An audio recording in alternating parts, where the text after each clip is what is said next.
Welcome to Chronic Curiosity, where we have real conversations with real people, from everything to anything, in attempts to facilitate dialogue with our fellow humans, and hopefully your curiosity as well as ours. If you can withstand the show, we ask, most importantly, that you tell your friends and family, but also you can pick up some merch or just donate to the show at chronic-curiosity.com in USD or Bitcoin. If you feel so obliged, you can give us a good rating and follow on whatever podcast platform you so choose. But please feel free to reach out to us on the website or the socials, which can also be found on the website, chronic-curiosity.com. And here we go.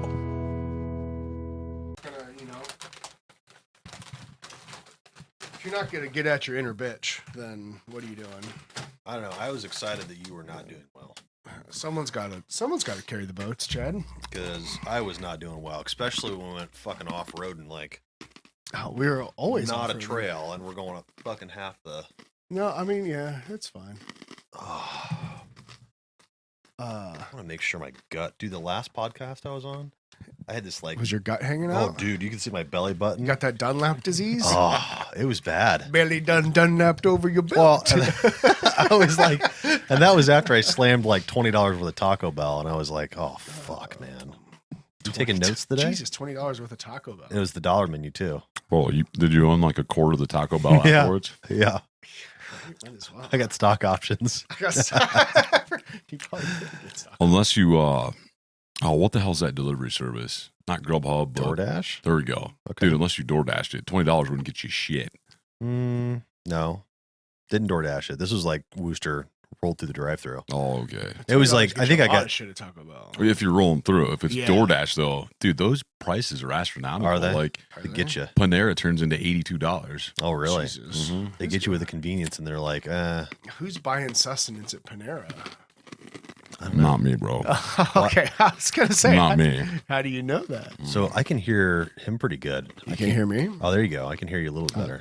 I can turn your volumes up a little bit. No, it's not my volumes. I was, his sounded good. Yours Yeah, was his low. always sounds good. He's got the voice. Yeah, the radio voice. I don't know what you want. I probably should turn mine up since I'm a little more soft spoken. These past couple Far weeks. across the deep blue waters. Yeah, had to Oh, I come forgot in. my out the front knife. I brought my German's Benchmade. daughter. Have I showed you the Benchmade yet? No, you talked about it though. I got an out the front Benchmade knife. What? What's out the front? I'll go get it real quick. Takes me 2 seconds. I mean, what's it's the Infidel. The infant? What? Oh yeah. Oh fuck! Now I gotta go get it. Can I go get it He's real gotta quick? Go get it. You can Okay. talk about your. You can get your bench out the front. Is that what it's called? What's it called? Out the front. I thought we were What's- talking about his belly button again. His belly button was out the front. And that belt was pushing up on them intestines. Trying to get the I don't know, Benchmade mix. Is that what you were carrying? You have a Benchmade? No. I don't know what this one is. My brother got it for me. It's pretty sweet. It's like a Viper on it. Oh, oh, you got a little. Ooh, is that carbide so you can break some glass on I it? don't think you're breaking shit with that. No. I saw That's a Corey bummer. try it and it didn't work. Yeah, that'd be hard to hold on to too. Trying No. to. Ooh, D2. That's a decent steal. No. No, Yeah. it cost like, it was over $100. Yeah. It's a decent little steal. Yeah, If it it's come in handy so far. and if it's not sharp, it's heavy enough you can knock them out. Right? Like was it Boris the Blade? That's Hey. funny, dude. Yeah, no, it feels kind of heavy. Heavy is good. Heavy is reliable. And if it doesn't work, you can hit them in the head with it. I forgot about that part. That's funny. What a great character he was. Oh, that whole movie was full of great Oh, characters. yeah. Definitely. That's probably one of my top. Definitely top 10. Yeah. Did you watch The Gentleman? I have not. Dude, I like it a lot. Is that The Gentleman? Why does it sound familiar? Is that a newer one? Is that a? Okay. 2019, I think. Oh, okay. I haven't. So the guy I feel like I've heard of it. That and I feel like one of those movies. What's the Adam Sandler movie? The Diamonds. the Rough Gems or whatever. Or Uncut Gems. Uncut Gems. I feel like that's a movie I need to watch that I haven't yet. that one's all right. Was it? It wasn't as good as everyone said it was. I mean, it was pretty good for him. So Well, I meant in like a serious. Fred is role. a serious role. Yeah. Ooh, that's light. Like that? Yeah, Benchmade makes a decent knife. that's super light. That's what I've always. It's sharp as shit. Anybody asks me if they're looking for a knife, the Infidel. Mm-hmm. Oh yeah, that is nice. What's they got? D2. Yeah, this has a D2 blade as well. I feel like the only way you can rock that is if you have one of those like very worn T-shirts on that has a front pocket, and you roll up your cigarettes in your sleeve, and then you pull that out to battle And then someone, you pull this Benchmade out. Could be. like the Outsiders. Yeah. It's a slick knife. Benchmade makes a nice knife. That's Yeah. what anytime. I don't know if we've ever talked about it, but for those that don't know, I make knives. I think we've mentioned it briefly. Fancy schmancy knives. No, I wouldn't. Definitely not. It's fancy smancy knives. They're pretty sweet. But Yeah, pretty cool. anybody, because people ask me, well, what kind of knife should I get? Well, it depends. How much money do I spend? Yeah, that was $400. Yeah. So that's a pretty decent. That's a good knife for that price. Yeah. Because anything more, like, you're probably wasting your money, and anything less, depending on what you want from it, you might also be wasting your money. Well, you've got them. So if you go to Blade HQ, you've got Microtex. You know about Microtex. So I put yours back so you can turn yours off if you want, Tone. I gave you a mic with a switch again because I noticed before I've switched mics around at one point, and I know Tony was like munching on some pretzels, and I seen like reach up. He's like, I could tell he was just pissed because he like couldn't turn his mic off. So I'm like, I better put a mic over there that has a switch on it. So the Microtex, what's the movie? John Wick, right? Wick. So John Wick, he was rocking some Microtex in there, and then so that's kind of how they became, not how they became famous, but they've got a couple famous ones like that. The Microtech is like out the front. They called it out the front knife. Oh, so instead of didn't they used to call those stilettos? Oh, I don't know, but it goes out the front. Yeah. And then comes back in. It's all. I've never heard it called out the front. OTF. I've never heard it called that. I think there was some naming convention, if I'm not mistaken. OTPHJ. I'm not even going to Google this, but I think at one point there was some laws that you couldn't have. I think was it? I think the law was you couldn't have an unassisted, or you couldn't have unassisted open with a knife where you had to have contact with the blade. So they called that like you could have an assisted open. They called automatic knives. Yeah, but you weren't allowed to have a blade that did that. Yeah. Before. I don't know. So what's changed. So the laws have changed. So because I saw this at Blackwing, where I'm from, it's just a gun store, right? And I was like, no way. And the guy's like, oh yeah. He's like, they're a big deal. And so he showed me some cheaper ones, and I was like, no, what's that one? And so I learned a little bit about it, got them down on price, but yeah, I guess they're legal. So it's kind of like a concealed carry. So if you conceal this, it's basically a deadly weapon. So if you conceal it, you can kind of screwed. But if you, I think they changed the laws recently on that. Yeah, there's a lot of weird things. You can conceal it, and not have a big deal. Yeah, because I remember that used to be illegal. Because that was why switchblades, what they call them switchblades, where they flipped out from the side, were a big thing for a while. Yeah, because you opened them by touching the blade. And that was like the stipulation was you had to have contact with the blade. And they put a little knob on there, and you just flip it out. Right. Yeah. Yeah, but I've seen a lot of those in resurface, so they must be. Yeah, the laws must have changed. You can get some cheap ones like sub $200 off Blade HQ. They're pretty nice. I'm just an idiot and bought that, and then I went and bought a limited edition one. Well, that's probably what I was. Yeah, and then that sounds like something Chad would do. Well, this is so I've got two. This is one of two. Right.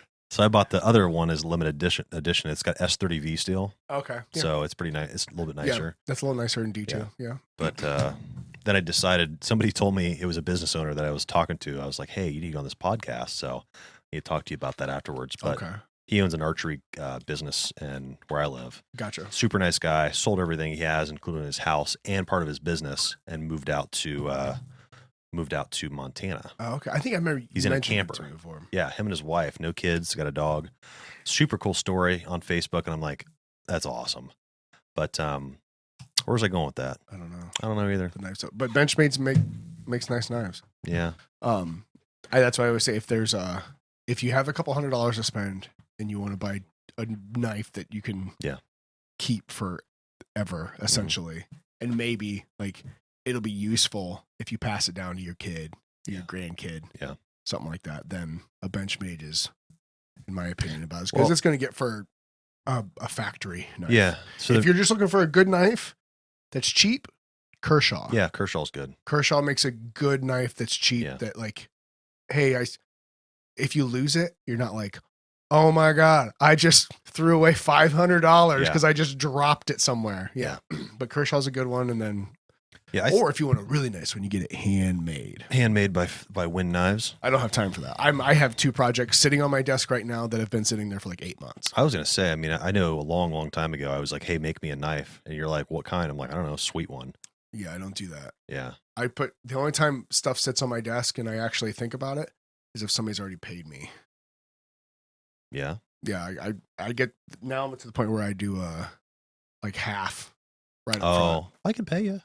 No. Well, I think it was a straight edge I wanted you to make me or something like that. Those are fun. Yeah. They're really fun. The math behind this is really neat. The math? Yeah, there's certain degrees at which you want your blade sharpened. Oh, okay. To give the right shape, like the right sharpness with flexibility and durability and the ability to like shave with. So they have to be like in between a certain degree, like an angle. Oh wow. Like the blade does. So that's why if you see on if you find like an old razor, like an old school hand razor, you'll see, or straight hand razor, a foot razor, straight razor, you'll see the back of it, the spine they call it, is also worn. It'll have marks on it because that's what you use. You put on these big flat stones and you push the blade all the way flat, and that's how you sharpen it on both sides. It's a very specific way to do it. Like there's like an art to it where there's like people that get paid just to hand sharpen straight razors. Nice. Because it's so so you lay the blade technically flat on the stone and slide it back and sharpen it both sides like that. Oh, I remember what I was going to say. So the spine is a certain thickness as well. Okay. So you make that perfect angle all the way through the blade. I gotcha. Yeah. So the business owner guy told me, I was complaining about my Type R. I parked it in the front. I was like, I hope nobody dings it, and he's like, man, go out there and put a scratch in it. Then fucking forget about it. I was like, what do you mean? He's like, I bought a new truck. I was worried about it. And then I was so freaked out about it. I went out there and just scratched it real quick. And now I don't give a shit. I just drive it. I've heard of people doing that before. Yeah. And he's like, then you just don't care. It's a truck. Drive it, sell it. You'll be all right. Yeah. So I don't know about that. I could bring myself to just, I don't know. There's one thing about not worrying about it, but I don't know. Intentionally. Intentionally just to fuck my shit up. I know Corey stuck his shit on the top of your hood and I was like, oh shit. Oh, did he? Yeah, this morning. Whatever. There was a bunch of snow on it. I didn't even see him. Do you mean to let Leia out? No, she'll figure it out. Okay. She'll be all right. So do you want to talk about this? Are you partaking, Tony? Chad laid I think Chad laid a little challenge out. Yeah. Oh, I mean, I feel like I have to. So. It's just a taste test. You don't have to go crazy. So there's 3 different bourbons, right? Okay. There's 2 that I picked and 1 that was here. All right.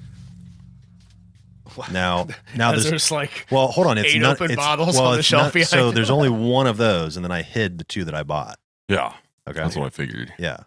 So we've got a control, and we've got 2 that you've probably never had. And these are ones that I went to the liquor store and I thought was like super interesting. And I was like, ooh, I'm going to pick that one up. I'm going to pick that one up. And then just see if Mr. Bourbon can tell the difference. Dude, I don't know if I'd say Josh would be Mr. Bourbon with that. Yeah. Well, that's all right. Smelling and tasting. I'll still try. He's got describers. Now, I was talking to Fred about the brand of wines or whatever it was. Yeah. And so we were talking, you are under the understanding that it is literally like, it's 5 barrels difference, and it's the same exact mash and everything like that. Yeah, I'm pretty sure that all that mash bill and everything is all that's the same. Yeah, we tried figuring it out last time. I'm not going to Google it. I'm just turning my Castle wife couldn't off. find anything, but that was my impression. Yeah. I was like, I'm pretty sure that's what Tony said too. Huh? It's amazing the difference in the taste between the Old Soul and the Brandywine one. I couldn't believe it. Yeah, that's what's super interesting. It's because they're so close together. I know. It's like you get like 40, 50, 100 barrels apart. Like, okay. Maybe. So there's a lot can happen in 100 barrels, I feel like, but having it 5 barrels apart and it being that different, it's like, that's interesting. So you got 3 different ones there. You want to start with the far left or the far right? Oh, your call. You're the dealer. What do you think, Fred? Go with I the don't- okay, I because don't I mixed know. it up. I have no idea. Okay, I know. So here's the hitch. I'll be open right off the bat. I know the bourbons that are in there, but I don't know which ones are which. right. I saw him doing it, but I didn't like pay attention. So Gotcha. So I'm All right, let's go. Chad with this one. knows fully. Yeah. I know partially, and Tony knows. I'm not blind. Nothing. He's half blind, and you're completely blind. Right. I mean, my left eye already is. So Oh yeah. don't do the right one. Oh, all right. Oh. What's wrong with your left eye? Like a wicked astigmatism. Oh really? Yeah. Whenever I go in to get my license renewed, she's like, all right, left eye. And I was like, E. That's all I can see. E. Oh really? Yeah. Wow. So E. basically, you're a pirate Yeah. So basically, he is. because you've got the beard and the hair. Yeah. You just need a parrot and a patch. Yep. That's all. Maybe like a bald eagle. Now I need to cut off one of your legs too. Yeah. I'm going to He's pass like, on that. You get frostbite, you'd be all right. I actually had a patch when I was a kid, though. Did you really? Yeah. I had to wear a patch when I was in school. Oh man, that would have stunk. That's all right. You just kind of tell us, like, look at the other. You should see the other kid, kind of thing. That's what I would say. He's got motherfucker's got 2 patches. Yeah. He fucking bit his nose off. Yeah. Watch out. Running into everything. Pulled his eyeball out with Yeah. my thumbs. The old dick twist. Whoa.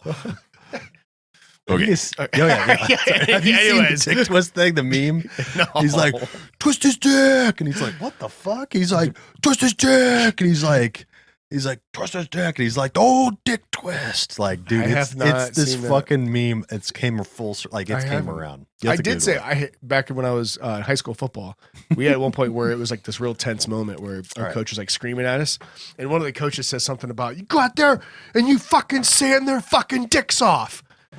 And we're like, we all like, everybody Dude, just what? like, it was like a pin could drop, and we all like kind of looked at each other, and finally one of the guys was like, Coach, what does that even mean? You're like, I don't know. Yeah. Better than biting their He's dick like, off. never mind. We're like, sanding their dicks off? What are we doing here? Yeah. All right. Now, what's everybody's thought? Now, these are rested a little bit. This one doesn't have a whole lot of flavor. At least, no, not flavor. It's a lot of smell. Nose. Yeah. Yeah, there's not a whole lot of flavor in the nose, I guess is what I meant to Okay. say. And we're not doing ASMR? No, we don't Okay. need it. We covered that base once. Oh, And okay. I think if once is enough. Okay.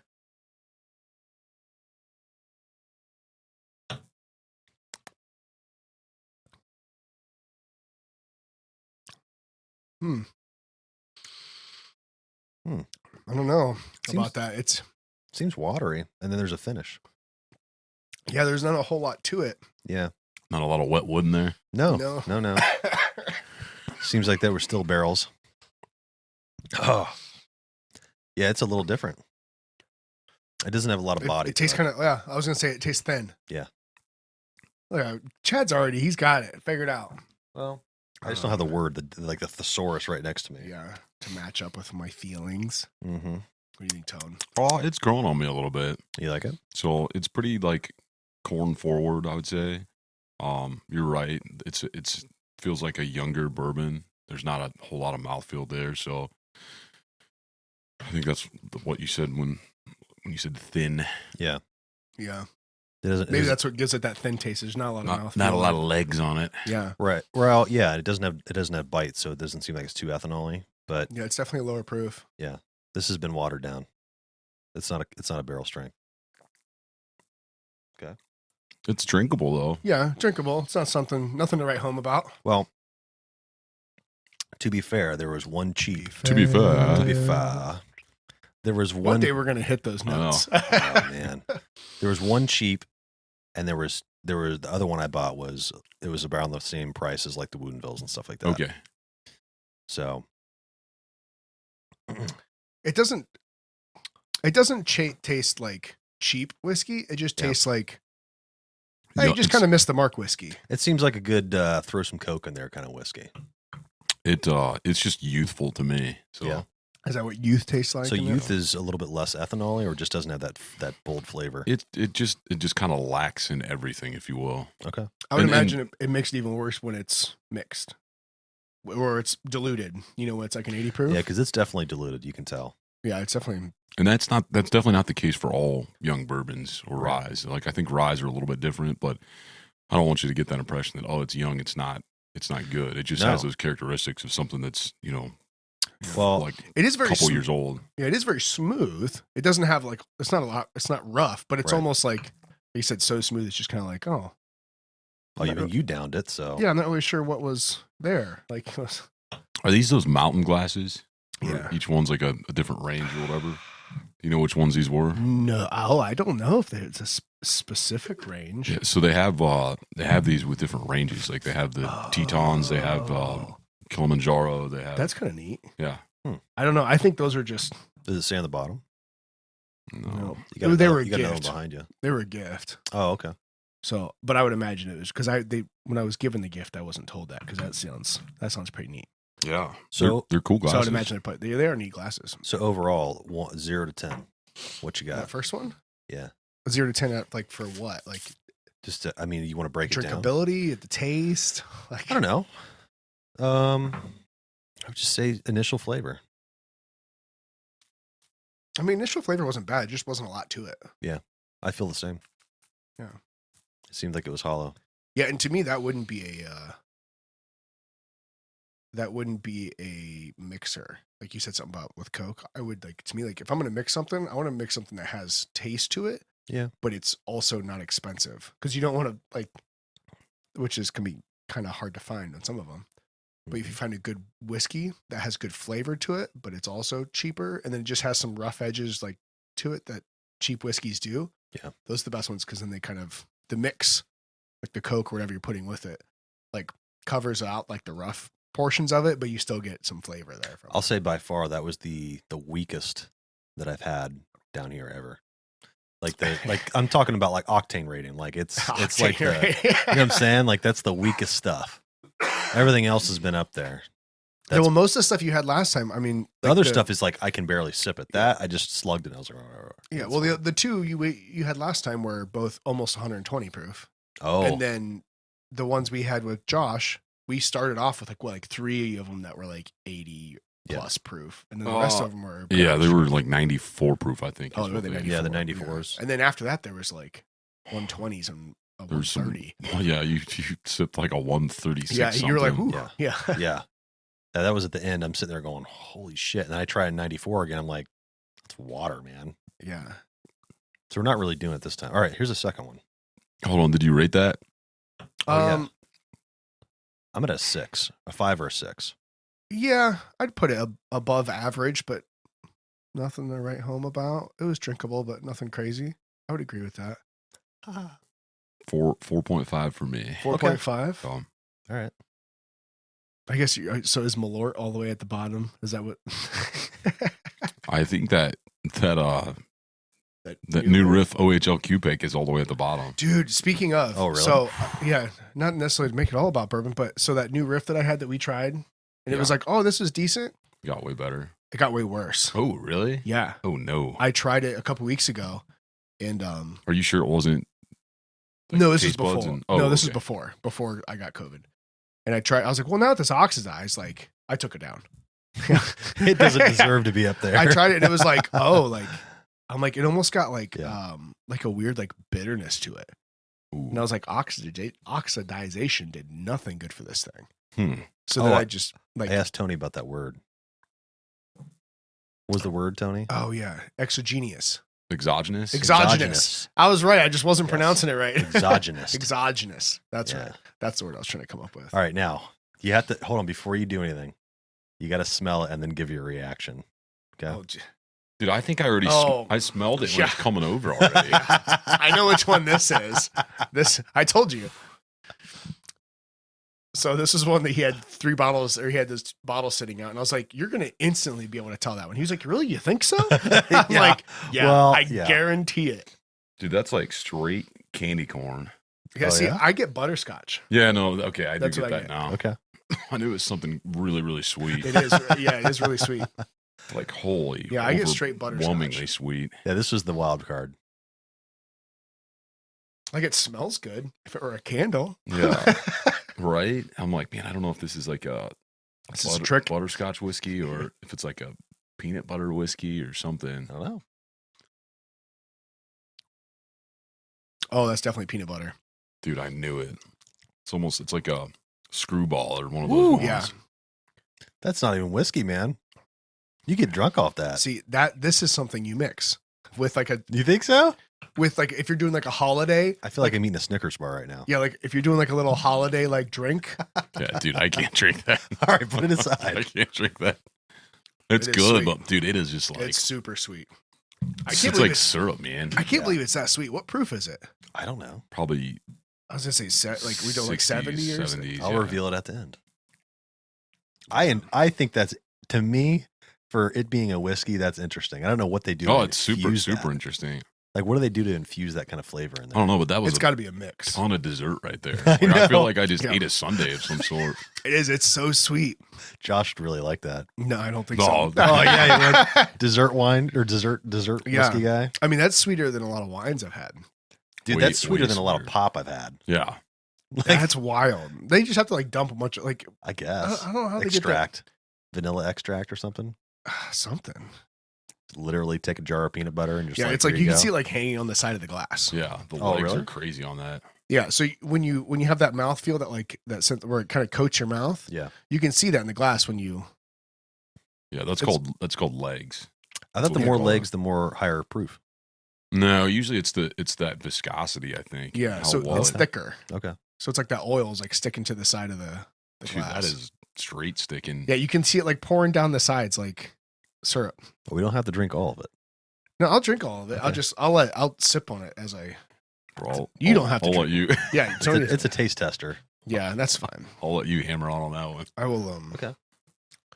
I'll take little sips of it as I go. But that would be like if you were making a like a little holiday Oh yeah. like drink, maybe I don't know what else you would mix with it, but like some of those like little Yeah. pumpkin like Yeah, you put like a pineapple in it or something. not pineapple and peanut butter. I don't know, man. No, I do like Kahlua and some coffee, I was gonna say some like a splash of vodka, and then maybe a little bit higher proof bourbon in there with Yeah. that. That'd be good with coffee. Yeah. Just straight up. coffee and maybe like a little bit of chocolate Or in you get there. hot chocolate, man. Throw in Well, some hot yeah. chocolate. Be good. Teeth would be falling out by the end of it. Yeah, dude. But my 10-year-old would love it. Yeah, probably not. Oh, legal. not with the bourbon? Oh. Oh yeah. You could boil it all off. All right, here's the last one. Ooh, that is sweet. Okay. No, we didn't rate. Okay. Hold on, we didn't rate it. Oof.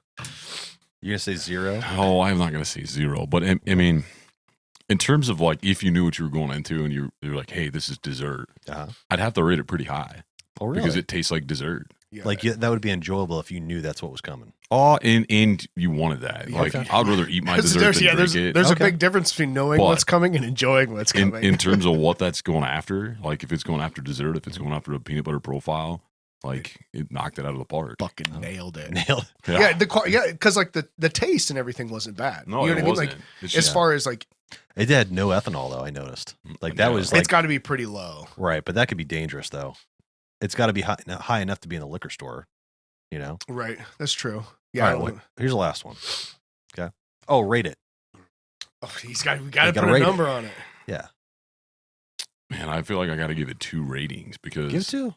like personally, I don't enjoy that because it's so sweet. So I'd have to rate it low. But for what it's going after and what it's trying to achieve, I mean, it's got to be like at least a 7.5 to an 8. Oh wow. I would agree with that. I guess to me it depends on What's your the, personal rating? Like a 2? Oh, You wouldn't be like get out of here. You know, Jack Daniel's single barrel AHLQ Select. Give me this. probably I'll give it a 3, a Okay. generous 3. So a little bit better than Eagle Rare. Okay. Yeah, Oh. okay. Bland's is maybe better. Yeah. Okay. No, actually, Blanton's are like Eagle Rare rates a little bit higher than Blanton's for me. Oh, okay. But even Eagle Rare isn't like super high up there. Okay. What's your top? Oof. Best one you've ever had? Best I've ever had? Yeah. Mine's Willet, dude. That shit was great. So some of the older Willets are like fantastic. Okay. Like, or when you get into those 4+, the 4 years is great, but when you get into the 5, 6, like some of those older ryes are good. The Michter's barrel strength rye is fantastic. Michter's? Michter's, yeah. Where's You never heard of that? It's they make a bunch of them, so Hmm. they're usually in the store. So I have to keep my eye open. not the barrel strength though. That gets dropped about once a year. So if you can find that, snatch it up. I've been looking hard. Like every time I go into the grocery store, I'm like, oh, go through here real quick. Mm. I guess in the area where I live, I guess there's a bunch of resellers. Oh yeah. Which sucks. Oh yeah. But so I picked up a Weller. I got the antique and the reserve. Yep. So I got those, and I've never tasted it. I've just I've heard it was crazy. I talked to you about it too. Yeah, I was drinking it last night actually. Oh, were you? Mm. See, a lot of people like that. I've seen a lot of people that like Wellers. Yeah, because it's just one of those names, or just well, I mean, it's decent. It's weeded, so it's a pretty smooth profile. 107 proof isn't, it's enough that there's flavor there, but it's not like a heater. It's okay. It's okay. I don't absolutely love it, but yeah, it does have. I think national trade value on those they're about $120 a bottle. Oh no shit! So Ohio and Texas seem to be the Weller capitals of the world. I picked up an extra for myself, and I also found that apparently we know somebody that works at a really nice liquor store where I live. Did I tell you that? Oh yeah, you said you had a connection. So he got me this Weller before it was even available to the public. He was like, "I'm going to buy this for myself. I'll just sell it to you." I was like, "Okay." He's like, "Because I'm not reselling it. I'm just going to keep this one." Yeah. If I was reselling it, I probably would have said like, "Don't worry about it." Yeah. But I'm like, dude, if he can keep an eye out for some cool stuff. Send him the list. Well, yeah. Here's a Send the checklist. list. Yeah, and then you said, you're like, well, what about, we could add it to that. I was like, you really want to do that, man? We can. We could go down that route, start selling tickets. So I'm actually, I joined up with one of those. Oh, did you? Yeah, just to see what was going on. My buddy's actually won like 2 or 3 bottles doing that. Oh, okay. So I'm just observing for now. Yeah. I did see an entire case of E.H. Taylor single barrel being put up on there, and it came in the wood box and everything. It was pretty neat. So nice. That'd be that's a pretty big haul. I feel like. Yeah, we still need to go to Michigan and do the snacks. He keeps throwing this out to me. This wasted liquor run. And I'm like, I don't know, man. I don't know. Grab a nice hotel, grab some snacks, and then go driving around. Snacks. Well, one person would. I guess it wouldn't be. Yeah, it'd be more. It's more of a scavenger hunt. Yeah. Yeah, there's so many up there too. Oh yeah, like there's a ton of them. I looked at the map. I'm like, yeah, they're everywhere. And they can't sell cars anymore, so they got to switch to something. Dude, I was right by the Ford plant. When I was up there, and everybody drives a Ford, and it's Ford this, Ford that. It's literally that's what it is. They had a Bronco right out front of the Ford plant, like chilling on some rocks. Like that was like the entrance to the Ford plant. It's pretty neat. But yeah, the liquor store I was up there at, it was huge. Both of them. The one in Ohio was pretty big. Yeah. And then the other one that was in Michigan, it was like this dude's private collection. He had it like I sent you a picture. It was way up top. Like he had a ton. So, okay. So last one, right? Last one. All right. Ooh. Smells nice. Mm-hmm. Yeah, the nose on this one. But much different than all of them. Very better. Okay.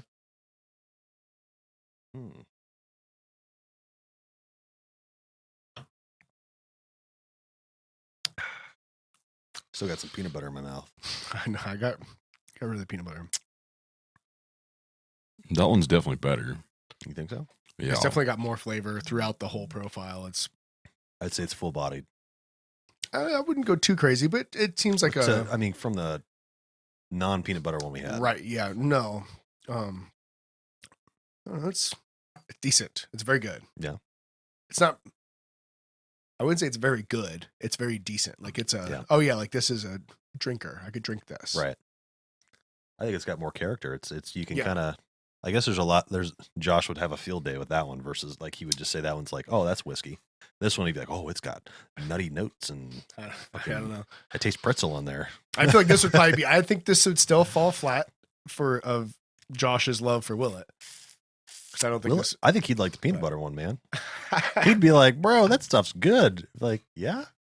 Let me show you how much it cost. Is this finished in something? Oh, I don't know. It almost tastes like it's finished in something. Like I'm getting a slight, almost like cherry note on the back end, or it's finished in a barrel. Yeah, it is. Well, I didn't know if it was like finished in like some other barrel, like a Madeira barrel or like a cognac barrel or something. Well, rate it and then we can find out what they are. Yeah, I could tell you for sure. You already know. Yeah, I know. Okay. Yeah, because I know Yeah. what they were. Obviously, the peanut butter one is the peanut butter one. Yeah. And I didn't realize it was going to be that obvious. Yeah, I can tell. Yeah, I knew it. As soon as you saw it, I was like, that's going to be super obvious. Like, really? You think so? Like, yeah. Well, anytime you introduce something into a bourbon, especially with somebody that drinks bourbon, and you introduce something that is typically not done to it, like peanut butter. Dude, is that the Eagle Rare Store Pig? Nope. No? Close. It is close, actually. You're close. I was going to say, it's got to be, is it the Buffalo Trace Store Pig? No. Closer. It's closer. Yeah. It definitely has that, like, Buffalo Trace mash bill. Yeah. The fuck? That's crazy. It's literally right behind your head. It's just regular. Just it's regular that bottle of Buffalo that regular Buffalo you got me Trace. last time. Yeah. Yeah. You want to know what the other ones are? Yes. Okay, ready? Hold on. I'm pretty sure the one of those is a peanut butter one. I'm gonna say that's or peanut butter butterscotch for sure. Bird Dog peanut butter. I'll tell you what though, and it's 80 proof though. Bird Dog makes some really good stuff. That's that stuff that I told you that I found randomly. Yeah. They have like a 7-year. I don't know if it's really a 7-year, but it's a 7-year for like I think it's like $30, and it's for $30. Like in Bird Dog, it's like dude, I think that was 15. They do good. I think it was $15. Maybe the Bird Dog's $20. Maybe that's what I was thinking. But Bird Dog's super cheap, and it's like for a bourbon, like for any type of whiskey. Like if I were going to buy something specifically to mix, right, I would buy Bird Dog. So that I think the Breckenridge, that one was I think it was like 40 or 50. Yeah, which let me see because this is the same brand. You remember that one I grabbed down in Kentucky that was port finished? That we found at that one, It was Breckenridge, and it was good. Okay, yeah. So they make this one. I like the other one that I had much better. It was had more flavor to it. So it was a blend. Breckenridge bourbon whiskey, a blend whiskey with snow melt. They always do that stuff, don't they? Snow melt water from the Rocky Mountains. Oh yeah, Colorado. Well, I saw that. I've been wanting to try that. Rockies would be a little bit. And I was like, okay, can they pick this up? Because I've never had anything like that, you know? And then I saw that one and I was like, oh man, I want to buy that for myself. I was like, well, I'm never going to drink it and it's going to go bad. So I was like, I'll just donate it to the show because you guys might enjoy that one. Yeah. I would be interested in trying more Breckenridges. Yeah. That one is not massively like flavorful. It'll be interesting to see what it does after a couple weeks. That's true too. Let it oxidize and see what happens. But like they're the one I had because it was finished in port cast. It was really good. I really enjoyed it. And it was like $45 or something like that. I'm like, oh, it's not that bad. Yeah. So I'd be interested in trying more of this stuff. Well, I guess the whole point to me is I've been going into a ton of stores, you know, and you kind of see the prices and it's like, well, does more money equal better? No. Right. And so that's the whole point. It was like, I'm going to grab a low dollar one and I'm going to grab another one, just a random one that's not on the list, not anything you guys have ever said, and just see if you're going to be like, oh yeah, this is great, you know. But obviously, is the Buffalo Trace, is it a barrel strength? No, it's just 90. The normal. Oh, really? Yeah, it's just the normal. That's so wild how it's different. What's the proof on the Breckenridge? Oh, bottle's 86. Cool. Yeah. Okay, yeah, that's pretty low. It's low. That probably does it too. It's watered down, so that's why it was real thin. Okay, it's only 43%. So that makes sense. I don't know.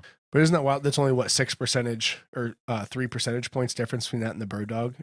And Bird Dog gets you fucked up. Yeah, that just has to be straight like extract or something because it's that high, man. You gonna make it? You can need a pillow or anything? No, I'm good, brother. A little neck pillow. I'll be. Dude, I do feel much better than I thought I would. I'm driving home, so we did a rock this morning. Oh yeah. And it was originally just we were going to do this event that I pitched Dusty because it was Dustin's birthday recently. So we're like tried to get the guys together like happy birthday. And what a fucking day to go. We just had that snowstorm roll through. I don't think there was any time that we were walking in anything less than 8 inches of snow. Yeah, it was deep. There was a couple parts. But it was like, but for the most part, it was 8 inches or more. Like that's what she said. Yeah, you're welcome. Yeah. But dude, though, there was a part where it was up to my knees when we were sliding. We were sliding down the ravine. I'm like, where the fuck is the trail? We're sliding one. We're sliding down a fucking ravine, and I literally the snow is up to my kneecaps and past. I'm like, holy shit. But you guys just have your boots on, or do you have spikes on too? We all had spikes except for one guy. But still, you're still sliding. Yeah, it was just snow. The snow is just that and like having I could tell the Ronas, the effect is just the fatigue and just not meet like I've been at like I feel better than I can like remember feeling, but I'm still like I'm like 75%. Like it's just not the function. And you were lagging back, and I'm like, shit, I don't feel so bad now. Yeah, because the first time 2 weeks ago, I was the one lagging back there, dying. Yeah. Today wasn't easy. We only did because usually we do about 6 miles in 2 hours. Okay. And that's a pretty good clip for the place we go because it's hills and it's surprisingly how hilly that is. I can't believe the parking lot's so small for such a cool area. It's out in the middle of nowhere. Yeah. But yeah, we did 4 miles in 2 hours this time. And it was like, all right, we gotta go. At some point we're literally scaling the side of this thing. We did. I don't know, like we just decided like, you know what? Like he's like, fuck, can't see the path, so let's just go straight up this cliff. Like, Dusty leading it. Of course, of course. Yeah. But he's one of those people that he enjoys the misery of others in a lighthearted sense. So that's what we did. But yeah, I was driving home and I was like, oh man, like I don't feel so great. Oh really? Yeah. I don't know if it was just the heat because it was like 2 degrees when we started this morning. Mm-hmm. But yeah. But then by the time I got home, I was like, oh, okay. Did your boots wet at all? No, not really. You didn't fall into the river? I didn't fall. No, I was in the river a couple times, but not too deep. I got my feet wet, man. I'm a fucking ninja, bro. I guess. I'm a spider ninja that walks across water. I had the good path right there. Like everybody's bitching, like, oh, you're fucking gonna fall in. It was solid. And then I get to the edge, and it's like, so you fell in. Damn it. Well, it was solid all the way across until I got to the other side, and then I fell. Because from my angle, like we crossed at this part like upstream, and then I see Chad going down toward like downstream, and there's like running water going through the middle of it. I'm like, well, that doesn't seem like a very good idea. If there's running water, that means it's deep enough to like move. Yeah. But whatever. Definitely fell in. Yeah. I was dry. There's 2 stream crossings. The first stream crossing did not get wet. Second stream crossing definitely got wet. I think I'm done with the stream crossings. Oh, not if you're going to keep going back there. Dusty, when he always cracks me because he just starts walking in it. Yeah. He just like stands in it because I think he just wants to get it out of the way. He's like, well, I figure if you're already like as worse as it's going to get. He's the one that's like first and last. He'll go back into it and start stomping all the ice down. Yeah. He's like, I'm not a bitch. And I'm like, okay, dude, whatever. Yeah, but we tested the inner bitch today. Yeah, you failed. No, I didn't. I know. What do you mean? Passed with flying colors. I would say there was 2. I just had the COVIDs. You failed. Yeah, I just had the COVIDs. Yeah. And I went and did a 4-mile ruck with what was the one? The 30 purple pounds dragon. and a foot of snow. The purple dragon kicks. How many kicks my people have ass. done that? I don't know. How many people have just gone out and rucked this week? Walked 4 miles in a foot of snow with 30 pounds in their back. There's a few people out there. Yeah, I know. I'm just saying. There's a lot of people out there. I took 30. Was it 30 or 35? I took a shitload of weight out of my pack. I had 55 the first time round. That's a good amount for this ice. Time I got rid of some of that. 30 pounds is about right. Yeah, I had 30. I think I had 30 in there this time. Yeah. And it was like I was just hop skipping it around, Yeah, just wait till you come up and there's when it actually gets where you can start carrying bags. Sandbags and shit. The 80 pounder. Nice. It's rough. The 120 really just crushes your soul. I don't know if I could do that, man. You could do it. So Not for very long. My heart gets going. Like I think so. I've got a what is it? A flutter or whatever it is. Yeah. Valve that's not shutting all the way. Okay. What do you call that? Oh, I mean, is it a murmur? Yeah, it's a heart murmur. Yeah. So I've got that shit going on. So it starts swooshing around, and I can tell I get to like, all right, I got to chill for a sec, kind of thing. And then after I catch my breath, I'm good. But when I start redlining, it's like, I know I need to not redline like that. Do you have to take any medication for that or anything, or no? I haven't, never. Because I used to shake real bad, like as a kid. I don't hardly shake anymore, but I think it had to do with like blood pressure and stuff too. Gotcha. But so I got it tested before my insurance ran out on my parents, and they're like, "Oh, you got a slight heart murmur." I'm like, "The hell's that?" Like your valve didn't shut all the way. Heart what? Excuse me. Yeah. So they said, "Yeah, it should be fine. Nothing really to worry about." They're like, "Just just keep an eye on it." I was like, "Okay." Have you ever been assessed at by cardiology? Hmm. No. Should I? Oh, Yeah. I mean, it'd just be interesting to see what they say. Okay, well, go do So that. I mean, a lot of times I think those heart murmurs are pretty innocuous, but it'd be interesting to see what they say. Well, I'd quit a lot of my bad habits I used to have, because I did that as well around the same time. True. And I thought, that's probably not going to help too much. So quit that recently. And then I think that's helped a lot. I can kind of tell when I'm redlining, or at least, coming upstairs being out of breath or whatever like that. Or I think it's helped a lot. Yeah, they say that heart's important. It is. I don't know. I think Kai Green was just talking to Mark Lobliner about the benefits of doing cardio and working out. He's like, you got to do cardio. He's like, yeah, you get an enlarged heart. It's a muscle.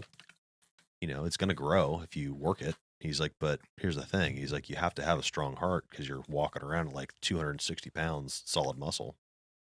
Oh, he's even bigger. He's got to be even bigger than that. He's huge, man. Dude's massive. Yeah, I've noticed that. When I was like, all right, I'm 30 years old. I guess this means I'm going to die soon. So I better start working the heart so I don't die too soon. Mm-hmm. Yeah. To do something. Yeah, Mr. Blood Pressure over there.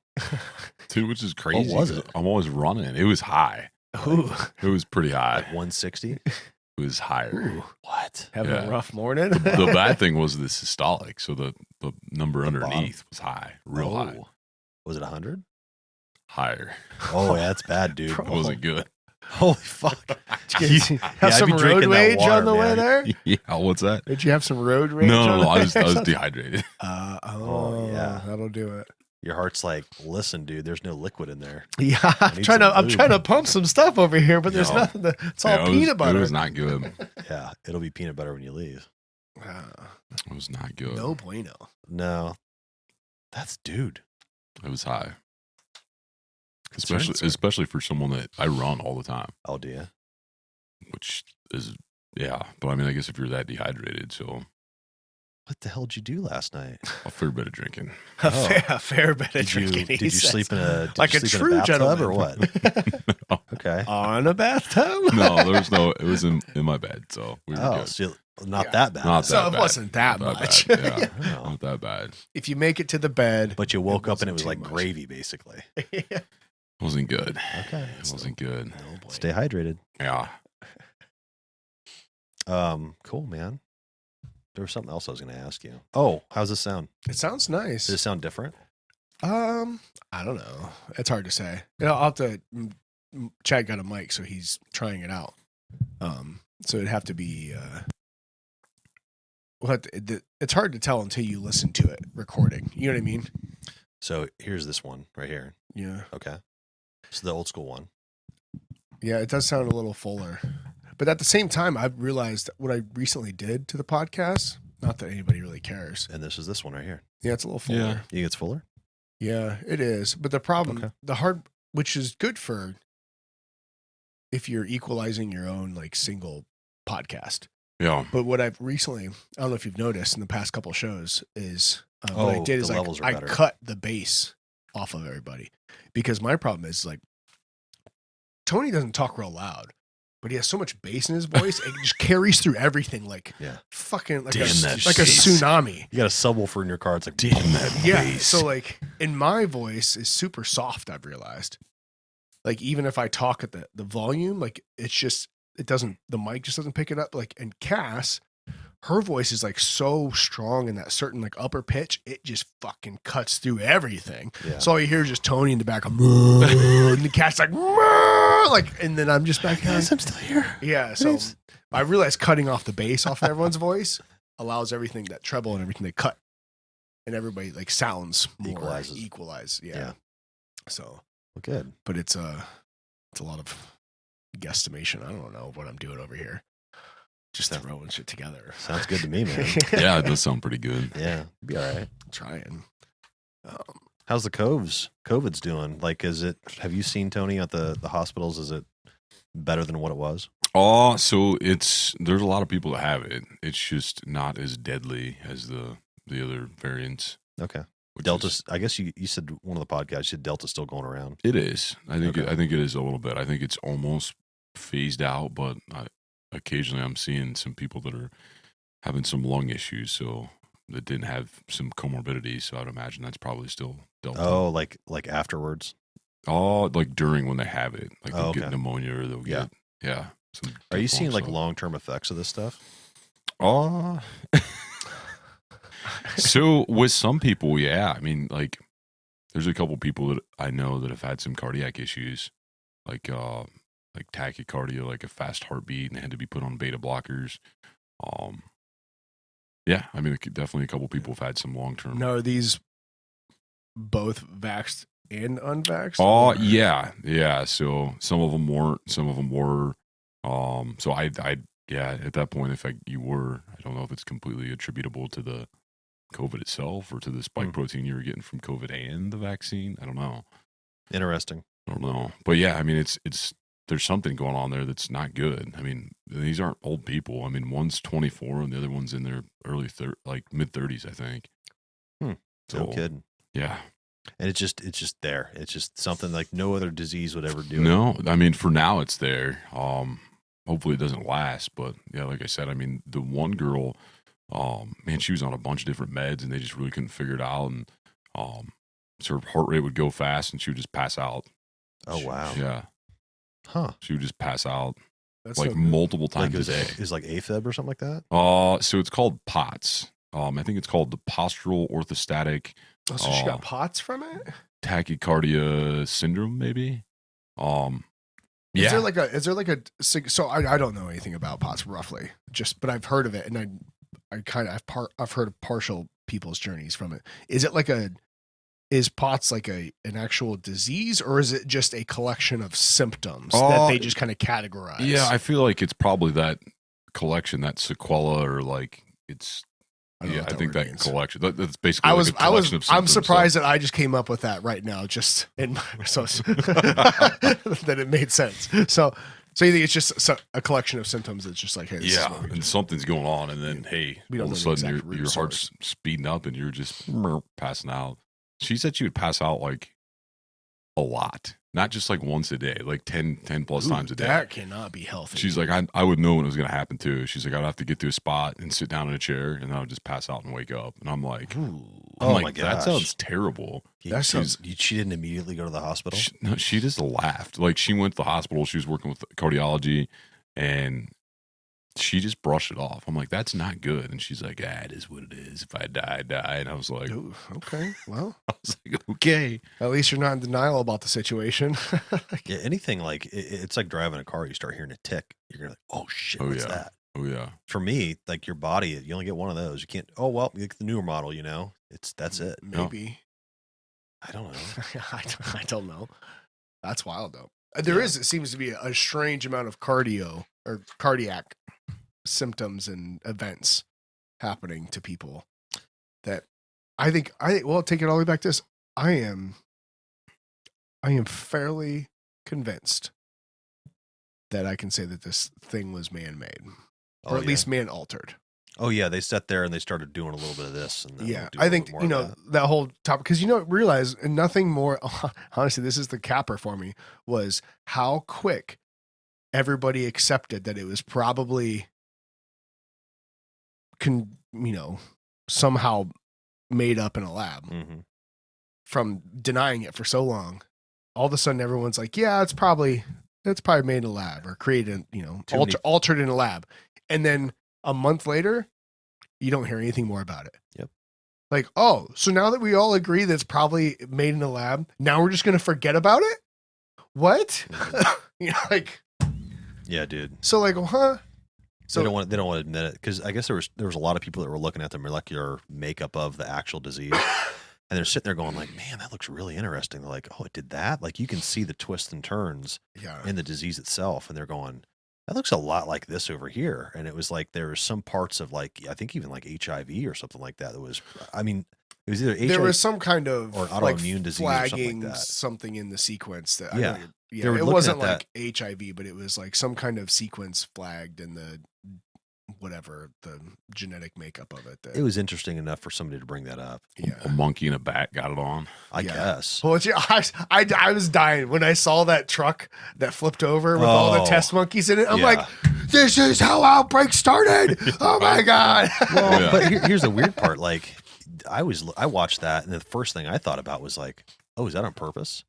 Did they do that to say like, oh, here's the next thing that's going to go around? Is this monkey flu? It wouldn't have surprised me. Well, because then the very next thing after that was woman that came in contact with test monkeys says she's feeling ill or whatever. She's got pink eye. Well, then like a week or two later, I saw another article, much less coverage, that said woman who came in contact with the monkeys said, I feel fine.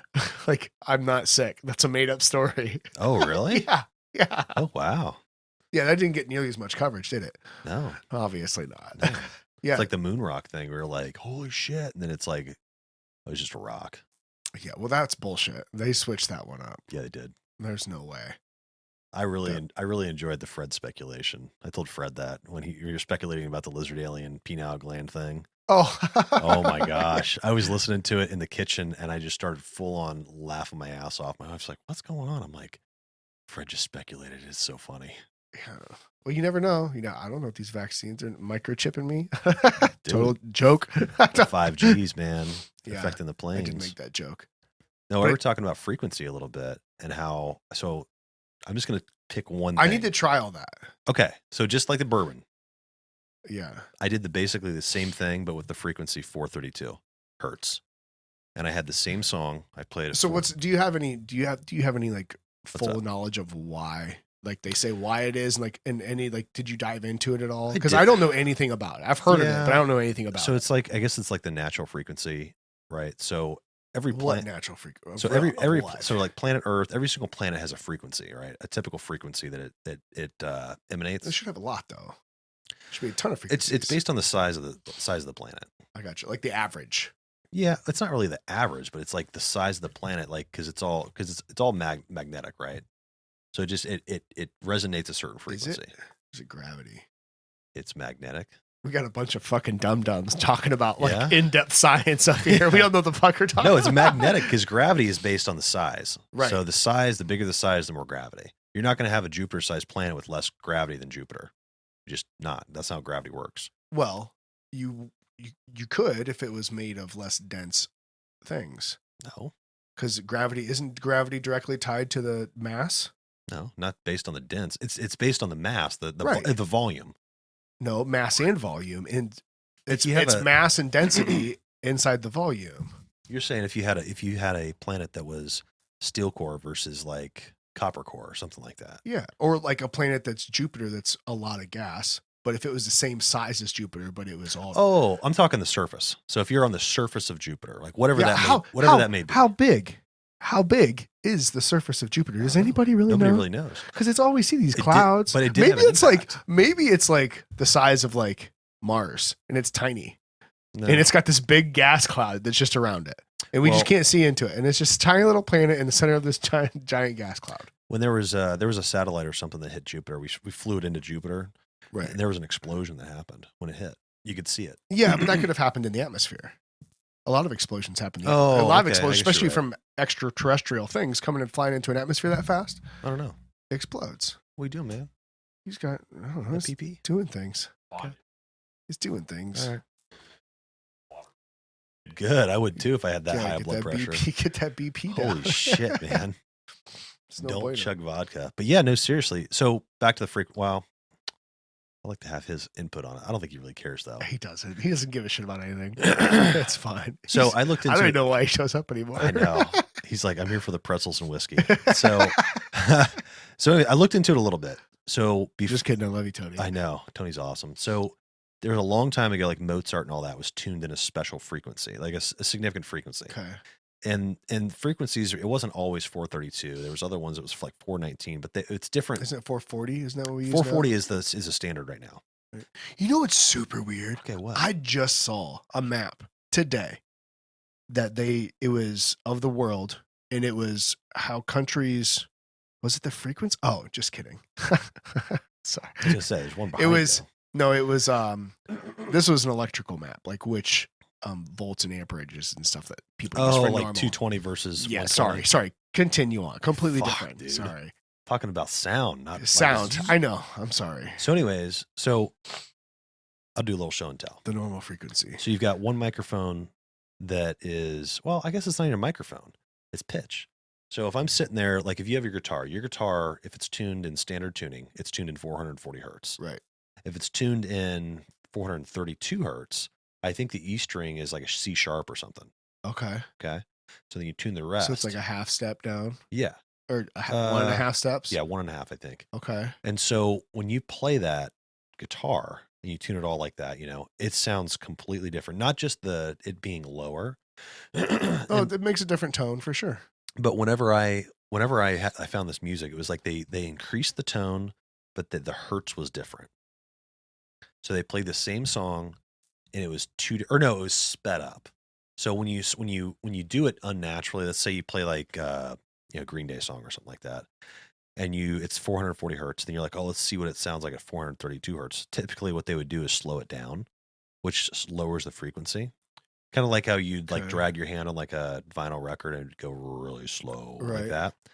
But they speed it up to where it's the same tempo, but the frequency is down into 432 hertz. I don't know. My brain isn't capable of handling all that right now. But okay, that's interesting. No, I'm not. I'm talking about the process. Of the process of doing all that. But that's some good backstory. That's interesting. Yeah. So, anyways, that's how it's done. So I wanted to know what why, why though. What was the intention of this experiment? So whenever you have like a glass of water and you send some volume at it, right? Some sound or whatever at it. Sound volume. Not volume. I know. But you send sound at it. It resonates at a specific, it vibrates, right? You send the same sound, but in a different hertz. It vibrates at a different thing. Right. So just kind of like how you can break like a crystal glass or whatever, because it starts vibrating like that. Too much, right? Yeah, vibrates the molecules apart. But you have to be at a specific pitch. Right, to be able to vibrate them properly. Right. Yeah, that's also what she said. Right. Yes. So anyways, so the different hertz, so it vibrates your body differently. It vibrates the inner ear differently. And so somebody posted, they said, one of my wife's friends, she's like, 419 hertz music or sounds like calming sounds. It literally has worked better than any other antidepressant medication that I've ever had. I can listen to it for 30 minutes before I go to bed, and I sleep like a baby. And she's like, I've tried listening to regular music, like just calming music of a different, like normal 440 hertz. Right. She's like, once I did 419, it works better than anything. She's like, it's insane. And so my wife was telling me about that. I was like, I was like, I got this map here that says 432 hertz. I was like, did you know that that's also a thing? And the backstory on that one was there was Mozart and different composers had tuned their symphonies and things to that lower frequency. And then all of a sudden in like the 1900s, they decided, or maybe it was the 1700s, I don't know. It was one of those. They said, nope, everybody is 440 hertz. That's what we're going to tune everything in. That's the standard tuning across the plane. And so ever since then, it's all been 440 hertz. But they say that 440 hertz is too high, that it kind of irritates you a little bit. And so I said, all right, let's listen to the same song. And I had two different frequencies, and I told her there was 3. But I said, okay, well, listen to the first one. It was 440 hertz. I said, how do you feel? She's like, I don't know. I feel okay. I was like, all right, here's 400. Or I said, here's the second one. And it was 432. She's like, oh, wow. I kind of feel that in my head. It feels great. I was like, oh, okay. And I said, here's the third one. And it was 440 hertz. She's like, I don't like that one either. I was like, really? I was like, okay. And I switched up the order. I was, here's a second one. And I said, here's the first one. And it was 432. She's like, yeah, that one's okay, I guess. And she's thinking it's the same way. Right. 440, the next one, she's like, oh yeah, definitely not that one. Really? Okay. How about this third one? Played it. She's like, no, that one's bad too. Huh. It's like, okay. I was like, you want to know? I was like, there's only 2. There's 440 hertz and 432. I screwed with you. I was like, but every time you pick 432 is to feel more calming. Because the 440, she's like, I could feel it go from my jaw into my ear and into like the center of my head. She's like, it was weird. It doesn't surprise me. I wouldn't surprise me if there's something to that. Because even anecdotal story. Once again. Okay, go for it. I told you, so the COVID thing, I felt crappy for a couple of days, started feeling better, then just kind of felt like ball for a couple days. But there's times where I was just like, I started listening to it was just some like random playlist that Spotify made up for me, and it had a lot of like what's that guy's name? I don't know. He's a rapper. I really enjoy his stuff. No idea what his name is. No, Post Malone was on there, which I do enjoy his stuff too. But it was just like stuff that like, because a lot of music I listen to, like, it's very like acoustic-y and like lyric heavy. Oh, so like I like the acoustic music and I like lyrics with it because that really means something. There's like a story behind there, whatever. But I was like, I just need to jam out. So I just need to put some music on that just, it's not like, it doesn't take up any of my mind space. Because if I listen to like a lot of like my favorite people like Zach Bryan or like the White Buffalo or, CCR or whatever, like I'm listening to the lyrics and stuff and like I get caught up and I can't get anything done because I'm just listening. I was like, I just need like some fun music. So like Posty and stuff like that. Right. And it was just like, I just need music to like make me feel better. Right. And sometimes like music can do that. Like music can sure as hell make you sad. It can sure as hell make you remember things. Right. You know what I mean? Like your smell or something like that. You walk into a familiar, like you walk into your childhood home. Just completely change your mindset. Yeah, like music can do that for sure. Yeah, it reminds you of a better time. So like, I wonder like how much there is to the frequency of music and what those sounds do. Because if you don't believe that music can't change your mood, I mean, I honestly don't really know what to tell you. If you don't like Big Red, then fuck you. If you don't like Big Red, then fuck you. I got some 50,000 over here, bro. Oh, I'm good. I made it. Okay, I'm not making a mess. What are you going to do? Fine. Okay, thanks. Thanks, dog. So yeah, it's amazing that the difference that it can do. For me, yeah, like I don't know if I'm like curing cancer with it or anything like that, but no, but they said that. I mean, obviously down the rabbit hole of the Great Awakening map. Oh boy. But it's on there for a reason, and I was like, why is that on there? I was like, that's really interesting. And so I did some research, and they said that the frequency, it literally puts your body, it can make your body more alkaline by listening to that. The study I posted, it was on the something just hit you. It was on the group. It was on the I didn't get a chance to dive into that. Oh, dude, read that article. I'll have to check it out. So it lowers on the Facebook group. On the Facebook group. It lowers the it was a dentist. They had people that were getting like tooth extracts and stuff like that. Long story short, they had a test and it was a double blind. And they said, all right, we're going to play this music at this frequency, same music, and we're going to play this music over here at this frequency, and we're going to monitor the levels of cortisol in the saliva, which basically is the stress hormone, right? How bad is it fucking hurting getting your tooth extracted? Same tooth extract, different people. And they had enough people lined up that they could literally tell it wasn't just like, oh, Fred is a big bitch and Tony's not, right? But, so it was like that. And they determined that 432 hertz continually had lower cortisol levels than the 440 hertz group. I wonder what. And this is on the NIH website, dude. That's interesting. Isn't that interesting? Well, yeah. As much as I want to trust the NIH these days. But to think that, why would they put that on there? Right. There's who the fuck knows? I wonder what frequency AM radio is done in. Let's look at that because I remember when I used to go to the dentist. My dentist, I had to be AM radio because it sounded like AM radio. It was probably like a Sony boombox in the background. No, it was on like through like the ceiling. Oh, okay. Like they had like a sound system, but it sounded like AM radio. Yeah. I wonder. Wave. Well, I want to know if there's a certain frequency that. Oh, I don't know.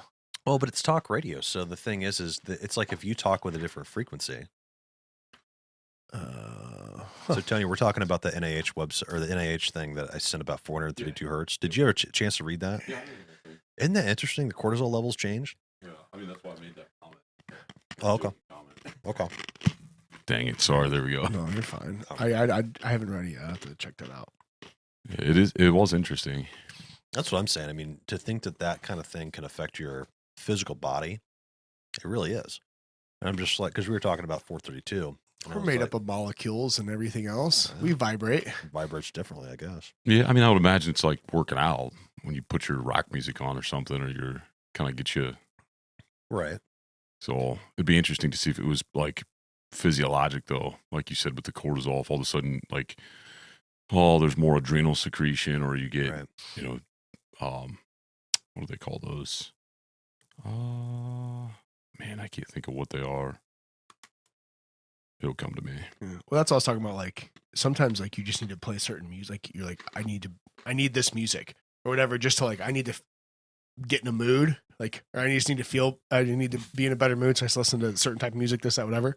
Because music can make you sad. There's plenty of people that use music for that, you know.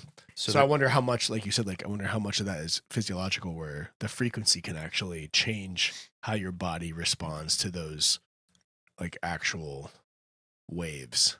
So to be a little more conspiratorial here, sorry. Sure.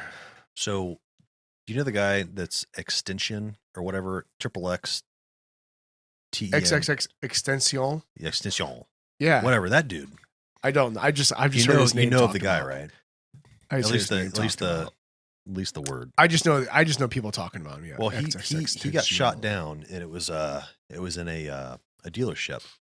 He was looking at cars or whatever like that. Got shot down. Right. Like it's a drive-by. Yeah, it's a drive-by. It was a random drive-by. So that was what, 2019, 18? I don't know. It was in the last couple of years. Yeah. Anyways, so I didn't realize this, but he had a video out that he was talking about frequencies, and he's like, they don't understand the frequencies that he's like, I can literally change how you perceive my music based on the frequency that I'm tuning this in, and all this other stuff. Like, he went way off the deep end of this, and I'm sitting there listening to that, and he's like, oh, this will probably get me fucking killed. Well, it was like a week later. No way. Yeah. Really? Oh yeah. It's like a week later, and he was like talking Goddamn about Illuminati. I know, but he was talking about how he's like, a lot of music people use it to only help them out, like to be selfish. Like they'll do this to put people in a more depressive mood or whatever. Like we were thinking of Travis Scott, right? They said that the Travis Scott thing, there was people that were like, they said there was people like a seance or something almost happened. Like you could see shadows and stuff like this on the Travis Scott thing, how people just randomly died and shit. I haven't heard that. I've heard the conspiracy that there were like a bunch of drugs there, and there's people that were injecting people with drugs. Well, I did hear that, but there was also the one. I didn't hear that there was dark evil spirits walking through the crowd. Yeah, they had a video that there was. I thought it was the screen. You know, I'm like, oh, it's the LED screen in the background, but it wasn't. It was actually, you could see, and maybe it was doctored, but you could see a group of like 4 or 5 figures like walking on the screen, and then they just fell off. But it was interesting enough. And then you see about all these people that were just dying, or at least having major reactions to almost like drugs. So, ghosts in the crowd, dude, it was nuts, man. So I kind of went a little bit deep on that, but it was interesting to say, like, you know, we can change. Like, music isn't just about notes. For sure. It could be about frequency too. Yeah. And there's a different dimension of how you can affect people. No, I see. That's where I will agree with that, because have you ever seen those videos where they put they like take a glass table and they put sand on it or whatever, and they have like the big subwoofers underneath. Like, so you think about, like, your body is just like sand in a sense, a bunch of molecules and atoms and all these things flying around, like bits and pieces of you. Mm-hmm. Like, well, if that sound is doing that to the sand, well, what's it doing to the molecules that your body's made out of? Yep. Obviously, it's not moving around that much because your molecules aren't as free to move. Yep. But it's obviously something is happening. There was like the sound just doesn't like go around you, and not like it passes fucking through you. Yeah. And the thing is like, you know, what's ultrasonic? I mean, that's what is that? They do we're checking babies. Yeah. What do you checking call for it? babies. Ultrasound. Yeah. Yeah, that's sound waves. Yeah, that's freaking sound waves, and we're getting an image from it, you know? It's like a little submarine down there. Yeah. But there was also something I saw every once in a while. I'll see a little thing that it's like, here is a snowflake that was frozen while death metal music was playing on it, you know, and it froze to that. And then you could see one that was. Oh, I haven't seen that before. Oh yeah, I bet those are neat. It's so weird because the one that like they're playing opera to or whatever is like this beautiful thing. The death metal one looks like fucking like. And I'm like, well, that's bullshit. But I see enough of that. I'm like, huh, that's interesting. I wonder if I can even find it. I wouldn't. Oh, this is not fucking frozen. Frozen. Just do snowflakes. I guess I should have formed. Yes. Instead of frozen. Formed. Here we go. It wouldn't make sense. I mean, it's sound waves and whatnot. Oh my god. I can't find any of it. I need to Google it. I guess you need to Google. I have to Google it, I guess. We'll have to use Dun Google. dun dun. I've never heard that. Yeah.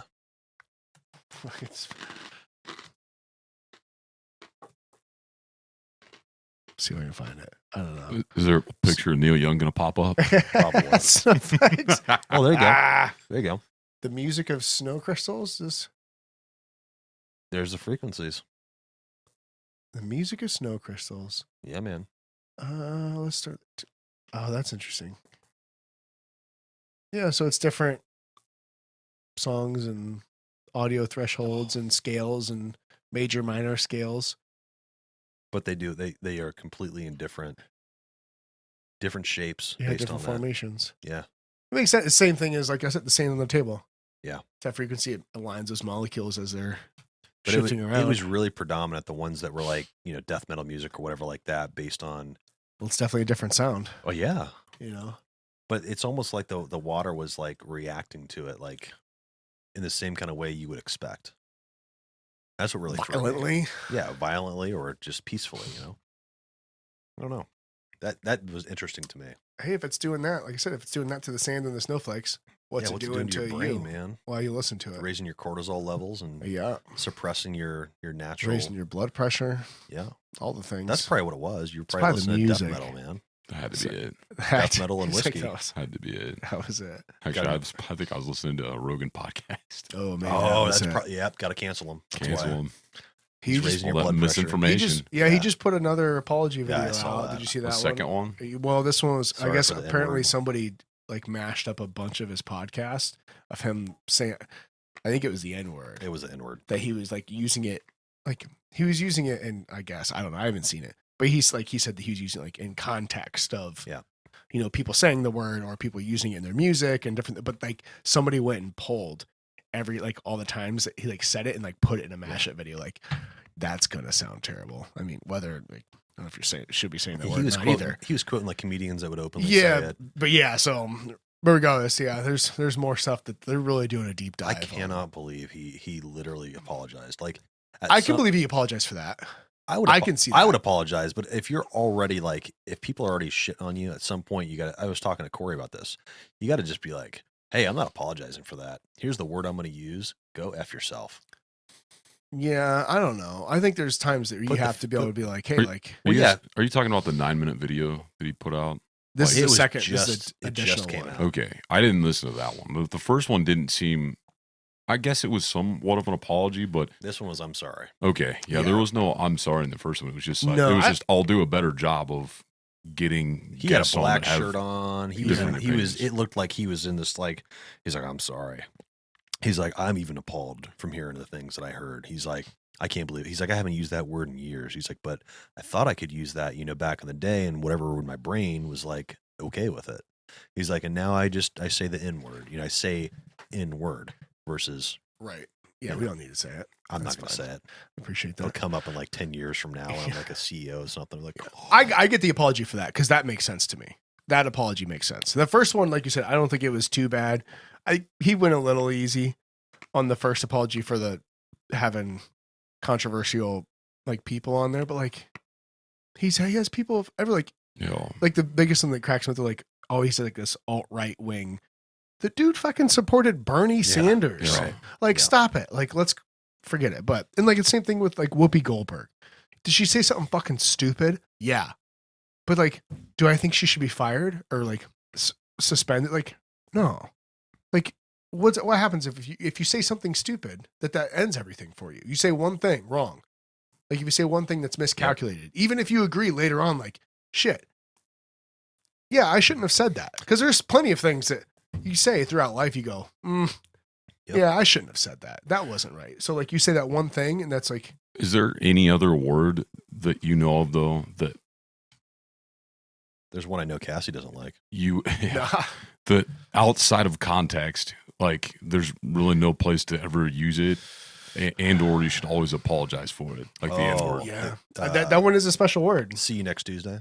No, I don't feel that way. I mean, about that not one. for the British. Yeah, they use that like word the. freely. Well, they also use fuck for a lot of stuff. So do I. No, I think it's a very particular word, and I think for good reasons. I know my wife, she's like, don't use that around me. See you next Tuesday. Oh, yeah. I said, okay. That's a fun one, though. It is because it gets under people's skin. Yeah, like moist. Why? Well, why is that? Like, why do you think that is? I don't know. It's like calling somebody back in the day when we were all kids, calling them a FAGGO. Yeah.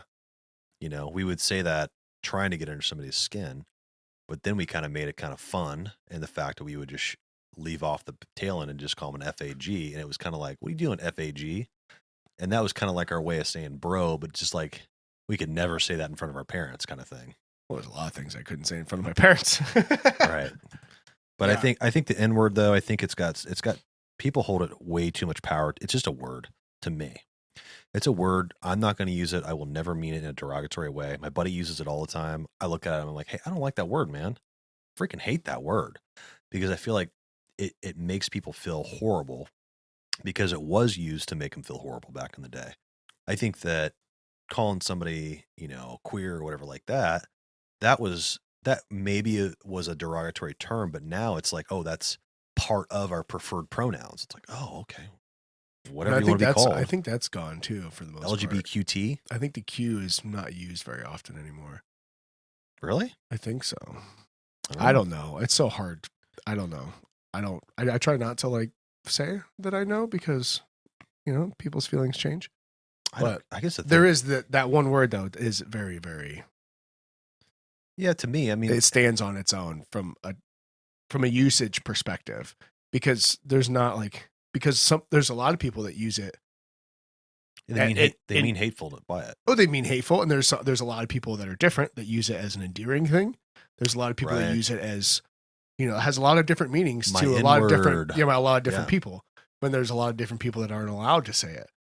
You know, like I have no reason to say it. If you call somebody else my N-word, and if I say it and you're offended, I'm sorry I don't have the same skin color, but dude, you're not going to be okay with him using it, and it's not derogatory, but I can use it and it's derogatory. To me, oh man, you don't get the free pass just because. Just don't use it. It's either derogatory or it's not. Yeah, I have a hard time with that. With what I just said? No, with basically like how, let me try to phrase this properly the first time. What's good for the goose should be good for the gander. Yeah, like that. Like, you know what? Like, if we're going to say this word is bad, well, then it should be bad for everybody. Yep. Universally. Because you can't have a rap song with it in there 1,000,000 times, and then Joe Rogan says it 4 times in his life, and it's like, yeah. Well, I think it's a lot deeper than that, because I understand the concept behind it and why and all those things, but at the same time, it's like, well, it just doesn't make sense, because what that is doing, at least in my mind, it is further perpetuating the division between people that can. All right, this is one. Some people can use this word and some people cannot. Some people wear masks. So that's completely different. I know. Some people can use this word and some people cannot. Well, who can use this word and who cannot? Well, it depends on the color of your skin.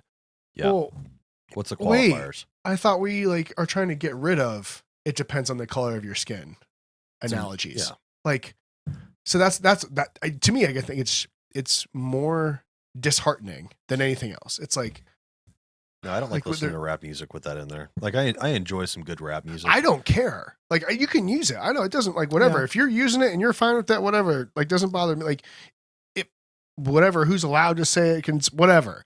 Yeah. But like, I'm not going to say it. But at the same time, that's what's disheartening about it, is when you have 2 different rules for people based on their skin color. Yep. It's bullshit. I'm not even going to say it's bullshit. What I'm saying is we're getting into dangerous waters here, folks. Because I thought this is what we don't want. We don't want 2 different rules for people because of, you know, who they decide to love or their skin color or what God they decide to worship or whatever it is. I thought we were trying to get away from that. So when you're intentionally separating people based on those things and saying, well, this is okay in this circumstance, but this isn't okay in this circumstance. Yeah. Well, it's the common denominator is you're separating these people based on a specific, you know, qualifier that they can't change. But here's the thing: they're allowed to because they were No, You know? you missed the point entirely. I know what you're saying though. My sarcasm is, oh, but they're allowed to use it because Right. I get they were that. persecuted and things like that. Right. And Well, I'm why not would even you? saying that's wrong. I'm not even saying that they shouldn't be allowed using it. You know what I mean? Like if you want to take power over that word, sure. But are you saying that don't give me shit for using it? I'm saying at least don't give the white guy shit for singing your songs. Right. And using it while he's singing your songs. Oh, that was a video too. There's been a lot of that's happened that like there's these videos of these famous white girls in these parties singing a song and then they have to apologize for saying that word. Well, they've paid you to sing along to your songs. And now so that's the point. It all goes back to if it's going to be a hurtful word, then we should make it that and stop separating each other, by the color of our skin or the, like I said, who you choose to love or whatever it is. Stop separating people like that. Separate them on their intentions. Yeah. Because it's a lot different than someone singing a song versus someone screaming at somebody else some kind of slur for whatever across the street because they hate them because, their skin color is different or they wear some kind of different religious garb than you. Their vaccination status is different. Whatever. You know what I mean? Because now that's hateful intent. Yeah. That's not cool. No, I get what you're saying. You went to like more levels than what I was really thinking about. I always do. Well, and the thing is, it all makes sense, but my whole point was the same thing. Just the easy way to say it is if you can say it, so can I. If you think there's an issue with it, then I won't use it. Obviously, I would never use it, but I think there's an issue with it.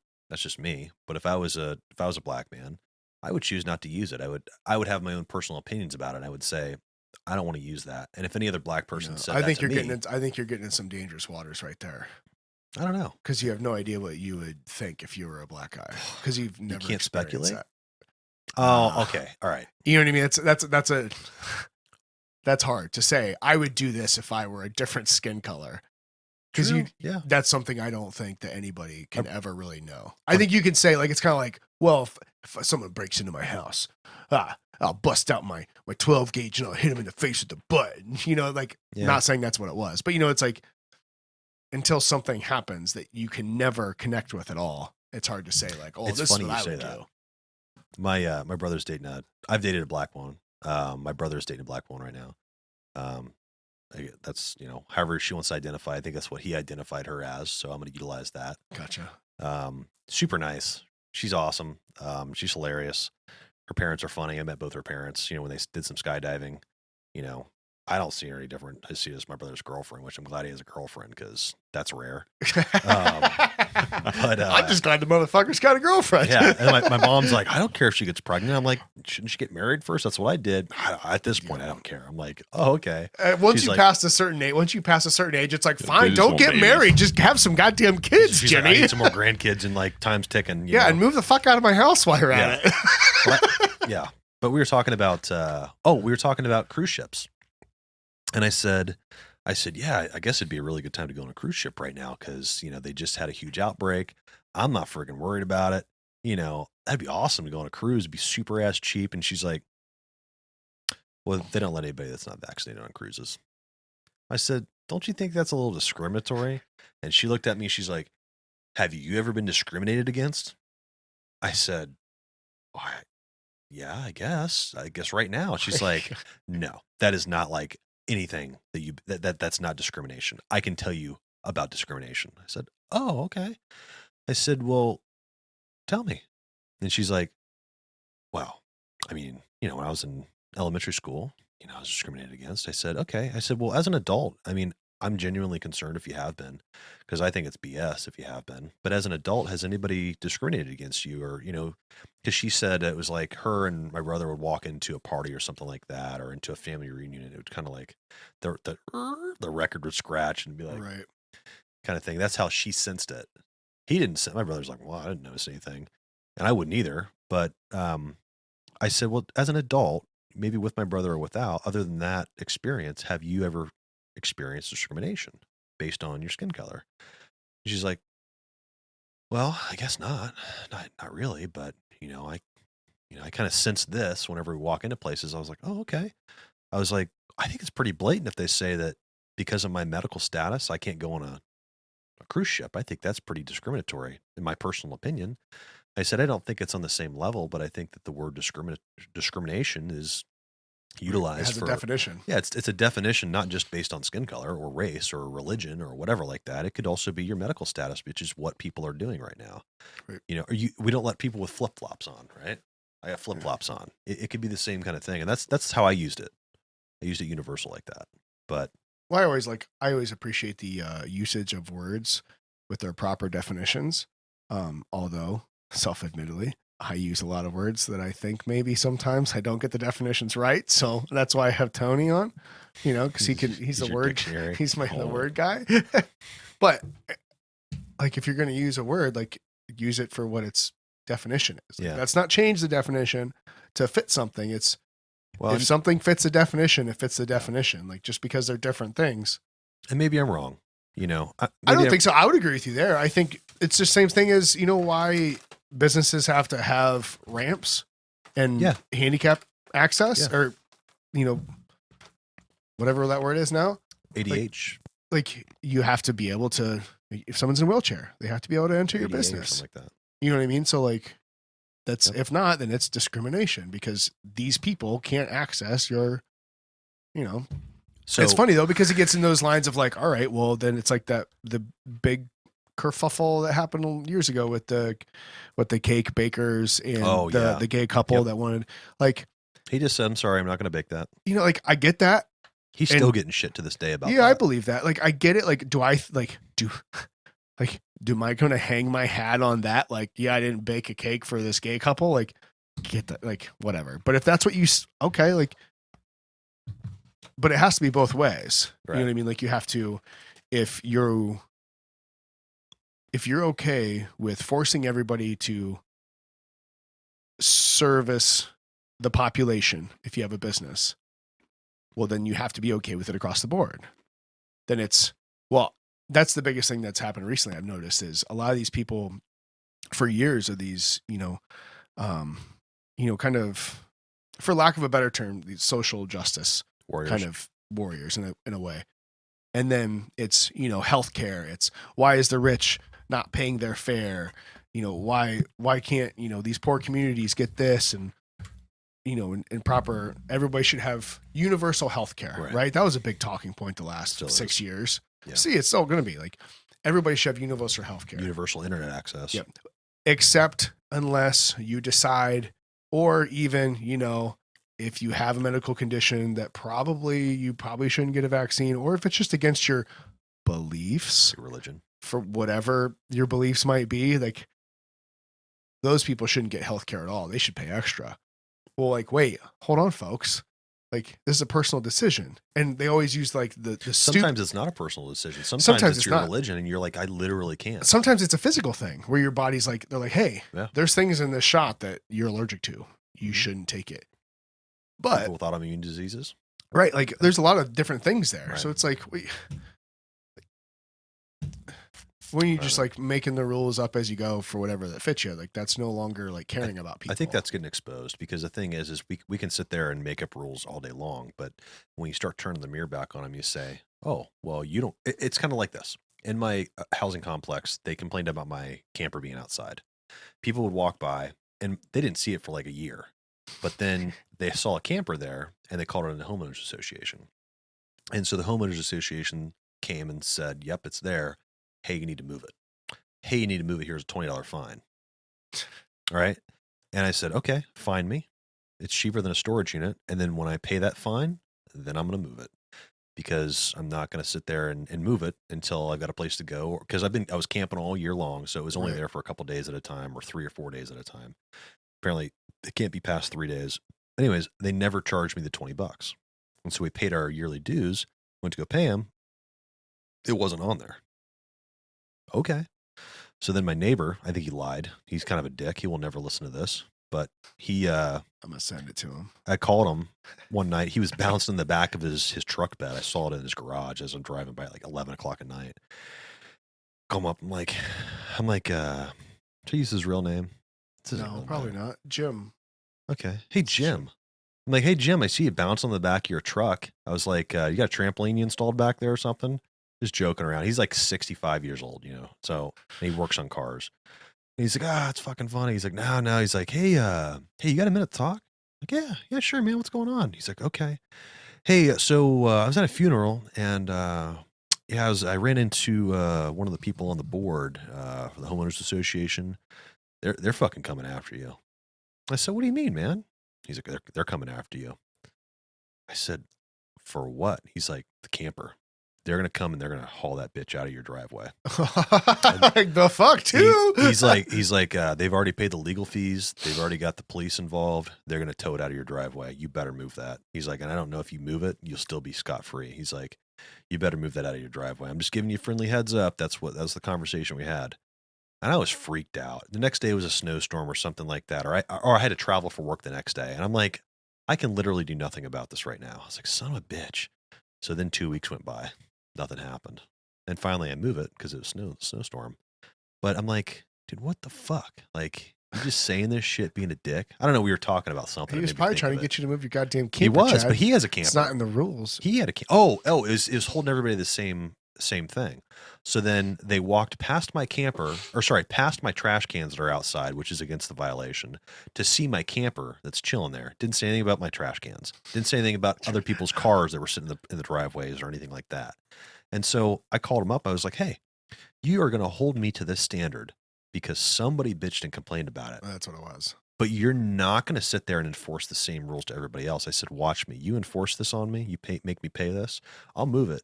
And then I guarantee I find the person that bitched about it and I watch their shit like a hawk. I'm going to read the handbook and I'm going to watch their shit like a hawk. And I'm going to fucking call the homeowners association on the person. I'm going to say, because you thought that was a big fucking deal, you have set a fire under my ass that I'm then going to make sure if your trash cans are down there at 5:59, got a real qualified Karen up in here, 5:59 p.m. because it's supposed to be down there no earlier than 6 o'clock the evening before. I'm calling the homeowners association, dick. But I think if you're going to enforce one thing, enforce it all. Yeah. If you're going to say you can use that word, everybody needs to use it. But if you're going to say that's a bad word, I don't think anybody has a right to use it. That's what I'm trying to bring it back to. Yeah, I get what you're saying. Okay. I was a pretty big stretch there, but I was obviously still pissed about two that. very different things. But when you boil it down to the key factor of, look, if we're going to make this a rule, then we need a rule for everybody. So everybody knows what not only just to like keep it equal across the board or make sure people but the fact that everybody is, playing on the same field. And so we all understand each other and we all can understand the words that we're saying and what they mean and why they mean the things they mean. Do you understand the words coming out of my mouth? Nobody understands. All right, well, cool. So I agree with that, but it's a tricky game. Yeah, I know that's so touchy to talk about, but I think that was like the first podcast I was on. I was talking about sitting around a campfire and talking to people and using offensive words. I was like, at some point you wouldn't be a keyboard warrior. You would just sit there and be like, hey, come over here, talk to me. Yeah. I remember you saying that. Oh, yeah. So, it's like, oh, sorry. Like, I didn't know that. Yeah, dude, my bad. Like, I know that offended you. That wasn't anything I was trying to do. Yeah. But can you explain to me why? So I understand. People get so offended by shit these days. People get offended by not wearing masks. I mean, I got approached on, what was it? Easter Day. I had a lady walk up to me in Kroger and she's like, excuse me, sir. I just wanted to ask you, where's your mask? I looked at her. I said, well, you're vaccinated, aren't you? And she's like, oh, well, yeah. I said, well, then you don't need to worry about anything. And she's like, well, it's not me. It's everybody else. I said, ma'am, everybody else is minding their own business. And I looked at her. I said, but happy Easter. Have a good day. I walked away. Everybody else can also get the vaccine if they so choose. So I don't know. That was a hard one. It's a funny world out there. I don't want to talk about all that shit. Well, you're the one that brought it up. I know. I was just trying to fill some time. I was trying to do a bourbon tasting and our ruck conversation. No, you can do whatever. Knives and microphones and all that shit. I don't know. I can't remember. Never mind. I was going to say something about the knives, but I don't remember what it was now. That's fine. All right, Karen. Karen? Why am I Karen? What's the male version of Karen? I don't know. I don't Chad? think so. There's Giga Chad. No, I think they're using Chad as like a fuck yeah, they're a really based, like conservative No, Dude. it's like this just jacked, fucking chiseled. Have you seen the Giga Chad meme? Dude, look. It takes you 2 seconds. Look it up. Type in Giga Chad. I see this and I'm like, this looks like Tony shaved. It actually does Click look on like Tony images. shaved. Giga Chad. Yeah, I don't know exactly what the. Look at that. That looks yeah. like Tony shaved. Oh my gosh. Doesn't it? It does kind of does a little bit. I just think the one with the Okay. slick back hair looks like Tony shaved. It is. That does look. It kind of looks like your That's brother. funny. Yeah. So Tony is Honestly. literally a Giga Chad. Yeah, I don't know exactly what the Chad is supposed to mean, but it's not the. Well, there's the Chad, which is that, and there's also Kyle, which happens to be my brother's name, which is supposed to be like this Mountain Dew drinking bro, which is my brother, you know, to a T. Just a fucking family full of or stereotypical fucks. I guess there's only 2 of us. Yeah. There's only 2 of us, man. I'm out of shit. You're what? I'm out of material. You're out of here. Other than- I'm out of material. Thanks for the Bitcoin, bro. Yeah, Doing fucking awesome. I did it. Paid him. I knew it was going to be a real motherfucker. I paid him for all that bourbon he got to me. Oh, I paid him for him. In It was Bitcoin. down to 32,000. It was like this one, whoop, and I was here, and he's like, "Here you go." I'm like, oh. Yeah, that's how much I believe in it. Is And then it I went, was whoop. willing to give you. I was willing to not wait a week or 2. Yeah. And put my money where my mouth was and pay you in Bitcoin. Now he's gonna be sucked in because now. I bought another $100, and my other buddy paid me $20 in it, so I have $120 extra on top of the $498 you gave me. So I'm up to $700 with interest. There you go. So I'm up like an additional. It's not interest. Okay, but it's up It's like growth. growth. Yeah. Yeah, because it broke 40 again. So now it's over did? 40. Is it Yeah. still up there? I think so. Yeah, I think it's still over 40. Is Giga Chad real? Giga Chad. Yeah, it's 41.7. Fuck yeah. Yeah. But look at that dip right there. That's when you sold it. That's when you gave it to me Yeah. at the tail No, end. that was this was. Oh, that's the day? Yeah, that was a day. Or look at the month. Yeah. Yeah, Or- and here, this pocket right here. Yeah, it was 32. So it was back. Was it 32? I don't think it went all the way 32. Yeah, I think it go was back to mid 60. 30s. I don't That know. was right there. It dipped all the way down here. This is your averages. It was pretty funny. Yeah, that's how convinced I am. Maybe not convinced. That's how strongly I feel about it. I got a buddy that owns, I think he said, I think he's got 2.5. That's pretty good. Bitcoin. And he's like, yeah, I could literally go buy a house right now. I was like, or just hold on to it. Yeah, and buy a city Yeah. down the road. Well, we've talked about that. You think about, it's kind of sad that MicroStrategies. I think they have so many now. They have thousands. I think I want to say like 20. They have like 15,000 or something like that. Bitcoin. It's something crazy. Maybe not that many. I don't know. It's a lot. What is it? MicroStrategies. Have you heard of what's his name? The owner of MicroStrategies. He is a big Bitcoin maximalist. What's MicroStrategies? They do like software and stuff. Like it's a big company that does Okay.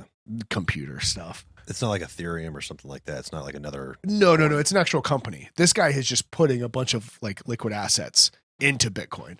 I mean, I know his name. It's right on the tip of my tongue. I wanted to. How much do they own now? He put 25 million more into. Oh it. yeah, more. I wonder how much they own. Michael Saylor. He's bought a shit ton of Bitcoin. Oh, here we go. We got the MicroStrategies Bitcoin. So you think tracker. it's going to go up to like 100K? I think it's going to go well over that. Because I was looking at it. It's what the halving, like every 4 years is the halving, right?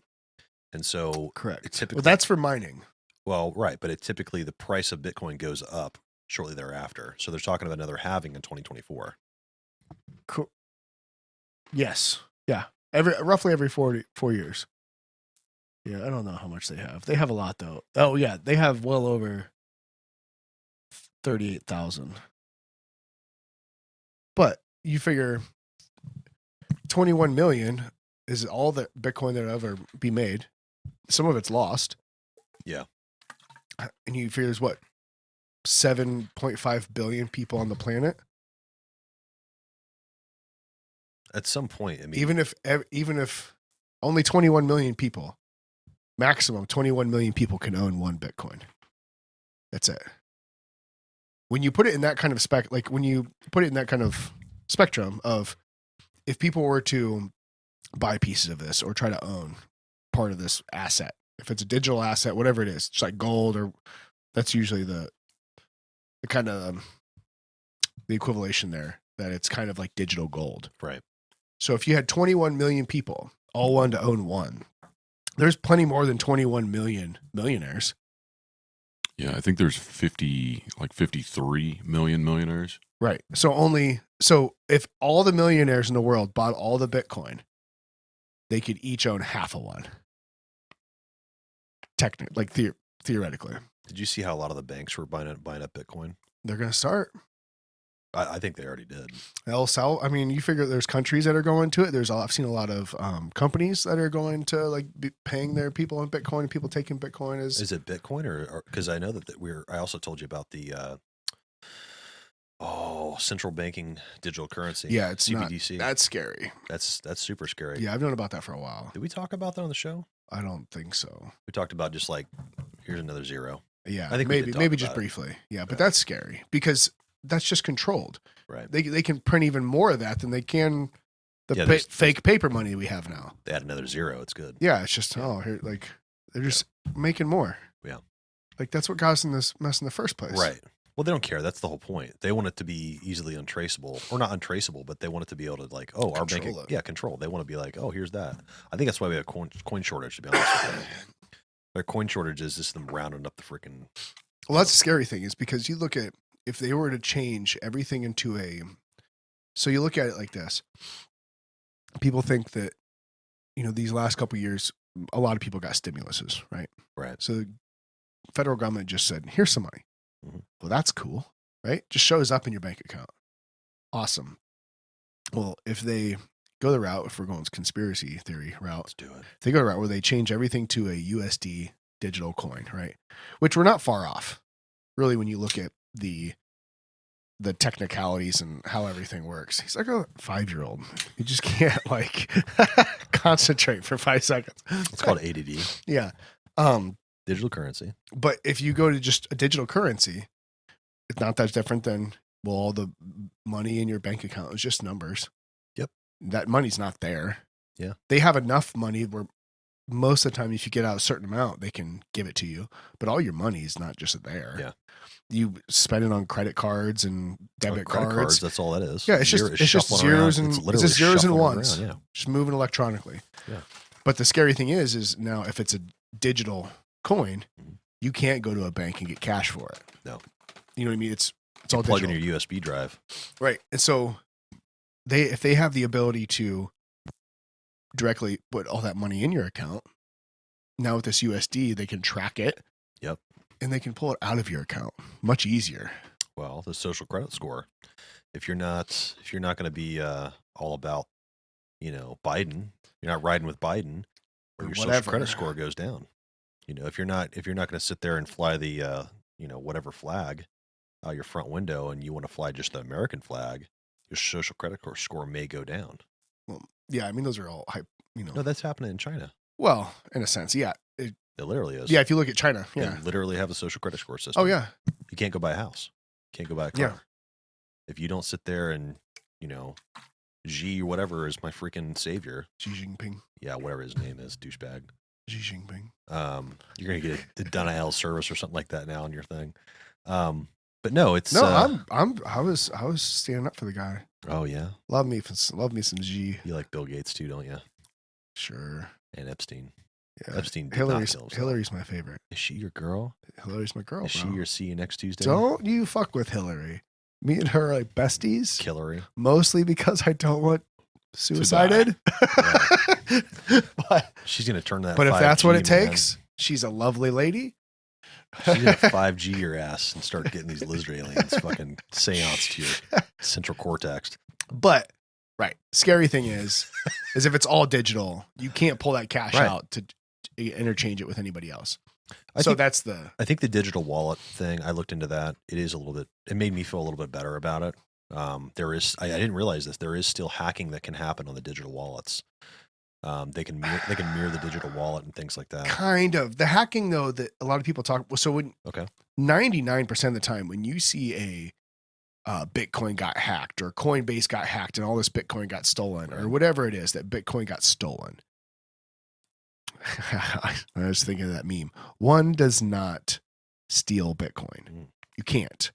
What you can do is you can convince somebody else to give it to you nefariously. Oh, really? But you cannot steal it. You can't take it out of that account? You cannot steal. Now, what if you, okay, so I've been getting a lot of spam calls. What if you mirror a cell phone to my cell phone? Now you have my Bitcoin. Now you can sit there and send it. You have to have access to the Bitcoin because the Bitcoin's not on the phone. The Bitcoin is either on like the blockchain. The Bitcoin's on the blockchain. Right. So you have to have access to it to move it. So whether or not what you're doing is when you're saving it on, a digital storage online or a cold storage, you're saving like the details of it. So wait a sec. Cold storage, you're actually saving it to the cold storage. You're saving the access to it. Cold storage. Because it's all internet. It's all in the thing, the Internet of Things. So it's actually not. It's not coming off the exchange and going into your digital wallet. I think I'm right. Well, that's what I'm saying though. It's the access, like without having, because no, it doesn't come off the. It does come off the exchange. The access to it comes off the exchange. But the Bitcoin's, it's still on the blockchain. It's all the blockchain. It's access to the blockchain. Right. The blockchain is written. Right. It's all written. So what you're doing when you're buying Bitcoin is you are buying that little chunk of blockchain and you are buying the access to it. So each, Satoshi has its own little address. Satoshi. I know what it is. Yeah. So a Bitcoin can be broken down into like, was it 1 trillion Satoshis or 100 million Satoshis or something like that? Yeah. So because think about this, if you have a cold storage wallet, right? A little USB thing and the whole boat accident. Oh, I lost it in a boat accident. Yeah. Well, if you have the seed phrase, you can still get to it because the seed phrase is able to, it's their very last password. Yeah. To be able 24 24 words or whatever. Right. To get access to that blockchain and pull those. So if your USB were to get destroyed, you can still access it. Bro, so what if the government, right, the central banks, what if they say, fuck Bitcoin, we're taking all that shit off the internet, we're scrubbing it? They can't. It's the internet, unless they were to take down the internet. You don't think they can kill people? You don't think they're not going to take down the internet for that? Yeah, okay, but here's the point to that. If they take down the internet, we got a lot more problems than I just lost my Bitcoin. You would think that. As a civilization. Yeah, but what if it happens slowly? We still have a lot more problems than I just lost my Bitcoin. You don't think that happens today is limited internet access, which is what's happening in other countries? Yeah, but anywhere you can have internet access, you can get to Bitcoin. But it's limited. You can't get to the Bitcoin. I'm going to limit it from you. I'm going to put a firewall up. False. I don't know. You can still, you have the ability. If you have internet access, you have the ability to get to Bitcoin. It might be more difficult if you're living in a place like North Korea. What if they wipe the ledger off the face of the earth? You can't, because it's all saved by so you talk about people talk about the miners a lot. They call them Bitcoin because those people that are doing the mathematical problems are getting the Bitcoin. Yeah. But once all the Bitcoin's mined, the miners aren't going to have anything to do. Well, they'll have something to do, but not mine. There's nodes. Are they still going to get rewarded after they get done mining? If they turn it into a node, they could. So a node. Can you be a node today? You can. Okay. I could be a node. You could be a node. Tony would be a node, but our cell phones could be. What would happen is I would make Tony a node. He wouldn't do it himself, but he's too busy working all his jobs. Yeah. But anybody can be a node, and there's different levels of it. But essentially, what it is you're hooking your computer up to the Bitcoin blockchain, and you are verifying transactions. Yeah. Yep. So people do that around the world. Thousands and thousands and thousands of people do that. They're nodes. That's what runs Bitcoin. So Bitcoin is NFTs, but with zeros and ones. You're trading your chunk of digital asset space. Yes. Yes. Which an NFT is just a fancy way of having a picture on top of it. Yeah, an encrypted electronic thing that just happens to be a picture. I may just have gotten what NFTs are. Yes. But the NFTs are you could just sit here and draw a picture that says fuck and Fred. Say it's basically a signature. An NFT is like a digital signature. Like I made this NFT. Here's my digital signature of this is real. Yes. Yeah. Bitcoin has 21 million. Only 21 million can ever be created. Oh my gosh. I could make so many NFTs right now. It'd be hilarious. So that's the difference between Bitcoin and anything else. Mhm. There's no more of it. That's how the equation and algorithm, all these things were worked out. Whereas this is it's controlled by everybody. Yeah. And that, like, when people, like, when the hash rate, and you hear about that too, like the hash rate goes down. There's not as many oh my God, China blocked all the miners, and then they moved somewhere else. The hash rate went way down. Well, until it auto adjusts. Yeah. Like, the whole program is just like this almost artificial intelligence in a sense. Okay. To where it auto regulates for how much input and exports being put into it, but it's all capped. Like, nobody can manipulate it. I would just be curious to see if anybody could try to take it out. Obviously, They tried. Yeah, but obviously, if like you've got central banks that own the majority of Bitcoin, Doesn't matter how much you own. It measures how much. Oh yeah, that is the right. interconnectedness. Yeah. It's the nodes. So you'd have to have a 51%, at least a 51% node attack. And there are a lot of nodes. So you'd have to, like, it would be like, maybe someday, that's what they've talked about. Maybe someday, if like quantum computers become a thing, then that could be an issue for Bitcoin. But as of right now, not too worried about quantum computers. You'd have to limit the consumer from buying the same technology that the industry has access to. And you just have to limit it, and you would say you're not allowed having this stuff, which would limit the amount of nodes, which would make you have the majority stake in nodes. Can't do that because it's worldwide. There's nobody that controls it. You can be in Pakistan, you can be in Russia, you can be in the middle of the African safari, connecting to Elon Musk's satellites off the internet. That's all you need is internet. Yeah. You need a connection to internet. Well, now you can connect through satellite. So you can go anywhere and you can connect to Bitcoin. It'd be interesting to see. With the right equipment. Yeah. It'd be interesting to see what people could do to try to limit that. They've tried attacking it. Oh, really? There's been 2 forks come off of Bitcoin because they wanted to change it. And they're like, no. To what?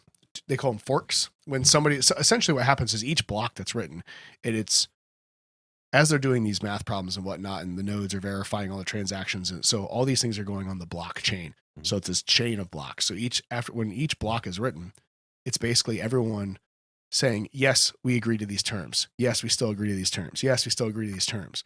So when enough people say, hey, we want to change this about Bitcoin. You know what? We want to make it 50 million instead of 21 million. We're proposing a change, 50 million Bitcoin. Well, that doesn't do anybody that owns Bitcoin any good. That would just make it worth less. So people say, no, you can get fucked. We like this. So then a new fork starts. Like, if you ever heard like Bitcoin Cash, or there's another Bitcoin something else. Those are forks that people tried to change, like what Bitcoin was, and the whole Bitcoin community was like, no. So it forked off and created a new coin. No kidding. Yeah. So that's what Bitcoin is, complete decentralization, because when you have these nodes and miners all around the world, they're not the only thing they're connected by is Bitcoin. Okay. Not by a single government, not by, anything, not by a single company. Now there might be, now this is the biggest thing where they're like, oh, well, most of Bitcoin is held by these giant whales that own most of the Bitcoin. Like, well, that's the earth. Like, they're definitely, MicroStrategy is definitely one of them, one of the bigger ones. But it's the same thing as like, well, 10% owed 90%. Well, okay, that's fine. But just because 10% of billionaires own 90% of the yachts, does that mean that I couldn't own one? No, it's just harder for me because I have to afford it. Right. But I can still own a yacht if I wanted one. So it doesn't make the yacht bad. It just makes it desirable to rich people. Right. Well, if something's desirable to rich people, well, it might be worth looking into, because why are they buying it? Now, there's some things that I think are kind of like Ponzi schemes, where it's a company starts a cryptocurrency, gives a bunch of it away to their constituents or whatever, and then puts it on the market and then sells it to everybody else. But they gave it to their buddies for half the price. Right. So then the price runs up and they make a shit house of money. Yeah. And then they sell it back to the people that weren't allowed to buy it from the beginning. Like XRP did that. Oh, did they? Oh yeah. Ethereum, same way. If you could dig back into a lot of those crypto like companies, a lot of the original like coin that was mined or minted or whatever, was minted and given to people that helped start the project up, just like stocks, like a company.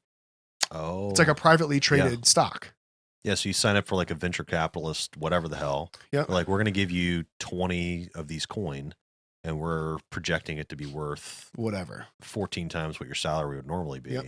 So then you have all these players behind the scene pushing their cryptocurrency, or the same thing happens in the stock market.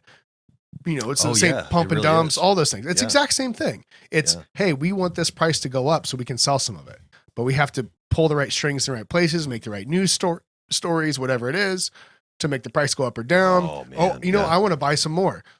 Let's pull some strings to make the price go down. Well, you can do that with Bitcoin because the news stories, you can still affect the psychological aspect of people. You know what I mean? Buy the hype, sell the news. Basically, yeah. So you can do that. You know what I mean? You can put a bad story out there to make people like, oh, Bitcoin got hacked. Coinbase got hacked and these people had a bunch of money stolen. They did that with Tesla. They said, oh man, Tesla's not doing good. They're going to have all this competition from Volkswagen. Mm-hmm. And it was the Volkswagen Group head or something like that was behind like the marketing smear campaign. And sometimes it's people behind the actual stock that want to tank because so they can buy more. Yeah. Yeah. I think Elon had to sell my wife was telling me about this. He had to sell a specific amount of stock based on whatever. Right. He just had to dump a specific amount, and he wasn't done. He still had a bunch more stock to dump. I think it was going into this year even. And so as you can see, it's been going way down. But once that ends, he's already talking about he's going to start reinvesting into the company. Well, it's the same thing like we mentioned earlier with the stock market. Like, all right now it's going through a big tumultuous dip. Mm-hmm. Put that bitch on a year scale. Like, here, real quick. Let's pull S&P 500. Hi, Tony. Hey, brother. I do have you to go, gotta head guys. out. Yeah. Oh, you do? Yeah. Okay. Good seeing you, man. Yeah, good seeing you guys. Yeah, thanks, man. Coming and joining this. Hey, let me know how the whiskey ticket thing goes. We maybe end up doing that. The 403B whiskey thing. Oh, yeah, for sure. Yeah. Well, cool, man. Next time, Tone. Yeah, man. That is. How long have you been going? I don't know how long. It's almost, a couple hours. Been over a couple hours. Oh, okay. But we can rip this up because you look at this right here. So this is the big drop they're talking about. So we'll just use the S&P 500. It's down from 45.37 to, this is a day. Sorry. Here we go. Year. Don't forget your cherries, man. No chart available. What the heck? Don't forget your peanut butter whiskey. It's going to stay here. That's going to stay. Okay. I'll buy you some for Christmas. Please, Tony said. See you, man. Yeah, so it went from late December, it was basically 4,800. Yeah. And then late January, it dropped down to 4,300. So it was like, oh my God, $500 drop. Like, how much, like, what a percentage that is in a couple months. Like, oh my gosh, the stock market crash. Put that bitch on a year time frame. Oh, yeah. Yep. It was under $4,000. Yeah. So we're still extremely increased in a year. So during the pandemic, when I started really getting into like different things, my daughter got a bunch of money for her birthday. It was a couple $100. Oh, okay. Yeah. So I convinced her to buy like some stocks and like. Oh, really? Yeah. So a little bit, just like, so when she gets paid a little bit here, that she'll like buy like a stock or buy a Bitcoin, just to that's funny. Lesson learned. So she bought one share of the S&P 500 index for her birthday in 2020. So that was when things were still, they bounced back. Holy shit. Go back to 2020. Yeah. So they bounced back pretty good. You can see. How much did she get for Christmas, man? Like, so you can see the 2020 dip right here, right? So it went from 3,300 in February 14th, 2020 down to 2,300. She had $2,300. So holy shit. No, this is when you buy part of the index. Yeah. It's like 10%. Oh, okay. So in August, her birthday's in August, she bought one share, which was right around $3,500. So it's $350. Okay.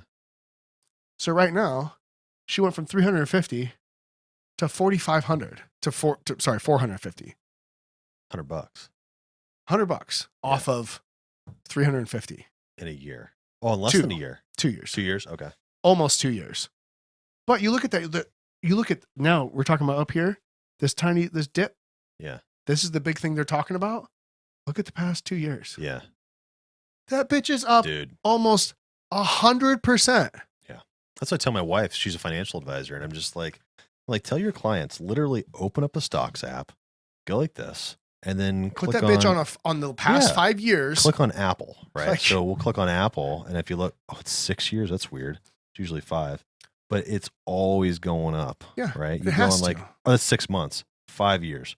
It's always going it's up. parabolic. Yeah. And people are like, well, this can't hold. This is a bubble. It's going to crack. No, it's not. Well, because we keep printing money. So the dollar's not worth nearly fuck all like it used to be.